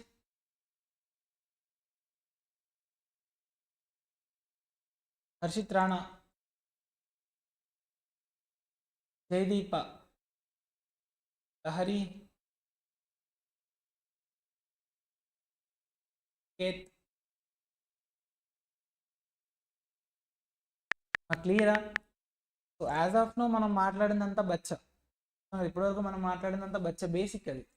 ఇంకా అది నార్మల్ అన్నట్టు, పెద్దగా మనకి ఎగ్జామ్కి వచ్చేది అయితే ఏం లేదు. ఎంసీక్యూ పాయింట్స్ తప్ప కొన్ని, మిగిలినవి ఎగ్జామ్ కాదు. నెక్స్ట్ రేపు మాట్లాడబోయే టాపిక్ ఏంటి? డైరెక్ట్గా అకౌంటింగ్. టాపిక్ నేమ్ ఏంటి అసలు? కార్పొరేట్ అకౌంటింగ్ కదా. సో కంపెనీకి సంబంధించి మీరు అకౌంటింగ్ చేయాలి. సో రేపు మీరు ఇప్పటివరకు మాట్లాడింది ఎలా అకౌంట్ చేస్తారు? మనం 3 క్వశ్చన్స్ వేసుకున్నాం ఇనీషియల్ స్టార్టింగ్ క్లాస్లో. వై అని చెప్పేసి, వాట్ అని చెప్పి, how it works. So why అయిపోయింది, వాట్ అయిపోయింది. ఏంటమ్మా హౌ, ఎలా వర్క్ అవుతుంది, ఎలా అకౌంటింగ్ చేయాలి, ఇవన్నీ రేపు మనం నేర్చుకుంటాం. రేపటి క్లాస్ ఇంపార్టెంట్. రేపటి నుంచి ఇంకా మెయిన్ సబ్జెక్ట్ మనకి స్టార్ట్ అయినట్టు. ఇది బేసిక్ అంటే, ఇది బేసిక్. ఇది కూడా తెలియాలి మనకి. ఇప్పుడు కంపెనీ అంటే ఏంటి, షేర్ క్యాపిటల్ అంటే ఏంటి, ఇవేం తెలియకుండా డైరెక్ట్గా వెళ్ళలేం కదా. ఇవి బేసిక్స్, కంపెనీ రిలేటెడ్ బేసిక్స్. ఇక్కడ కూడా మీకు ఎంట్రీస్ వస్తాయి కొన్ని. బేసిక్స్ ఐడియా ఉన్నాయి కదా. డెబిట్ ఏం చేయాలి, క్రెడిట్ ఏం చేయాలి, వీళ్ళు ఇనీషియల్గా నేను చెప్తాను, ఇబ్బంది ఉండదు. అంటే మీరు గ్రూప్ 2కి డైరెక్ట్గా వచ్చుంటే కనుక ఫౌండేషన్లో మీకు భయంకరంగా వచ్చు అని చెప్పి నేను అనుకోను ఫస్ట్. ఎందుకంటే ఎంసీక్యూలు కాబట్టి కొంచెం అంటే అంతగా అవసరం లేదన్న మైండ్ సెట్టే ఉంటుంది మనకి ఫౌండేషన్ వరకు, అవునా కదా. ఆబ్వియస్లీ ఫౌండేషన్లో ఎంసీక్యూ, సిఏ ఫౌండేషన్లు అంటే డిస్క్రిప్టివ్ ఉంది, కానీ సిఎంఐ ఫౌండేషన్లో ఏముంది, ఓన్లీ ఎంసీక్యూ. సో అందరూ భయంకరంగా చదివేసి ఉంటారని నేను అనుకోవట్లా. ఓకే, ఎవరికి ఏమీ రాదని అనుకుంటున్నాను నేను యాజ్ ఆఫ్ నో. ఓకే కదా, మీరు ఏమైనా హట్ అయినా పర్లేదు. హట్ అవుతున్నారు ఎవరన్నా? ఓకే, మీరు కూడా ఏం రాదని అనుకోండి. అలా అయితేనే మనం ఎక్కువ నేర్చుకోగలుగుతాం. ఓకే, సో రేపటి క్లాస్లో మనం అకౌంటింగ్ ఎలా చేయాలి ఇప్పుడే మాట్లాడుకున్నాం కదా. అప్లికేషన్ మనీ 2 రూపీస్ పంపించారన్నాం, మరి దాన్ని ఎలా అకౌంట్ చేయాలి, ఎంట్రీస్ ఎలా రాయాలి. రేపటి క్లాస్లో మనం ఎంట్రీస్ రేపటి నుంచి నోట్స్ క్యారీ చేయండి మంచిగా. ఈ పీడిఎఫ్ అయితే మీకు షేర్ చేస్తారు. మీకు ఎంతైతే రిక్వైర్మెంట్ ఉందో అది మాత్రం నోట్ చేసుకోండి. ఆల్రెడీ షేర్ చేసి ఉంటారు టెలిగ్రామ్ ఛానల్లో. కొని ఎంతైతే రిక్వైర్మెంట్ ఉందో అంత నోట్ చేసుకోండి. రేపటి నుంచి నోట్స్లో ఖచ్చితంగా ప్రాబ్లమ్స్ మనం డైరెక్ట్గా సాల్వ్ చేయాలి. ఓకేనా, ఎంట్రీస్ నేర్చుకోవడం, క్వశ్చన్ సాల్వ్ చేయడం ఇమీడియట్గా. ఆ పర్టికులర్ టాపిక్ సంబంధించి ఎంట్రీస్ నేర్చుకుంటాం మనం బేసిక్గా, ఇమీడియట్గా క్వశ్చన్ సాల్వ్ చేసేది. లేకపోతే accounting for sales debenture. Thank you so much.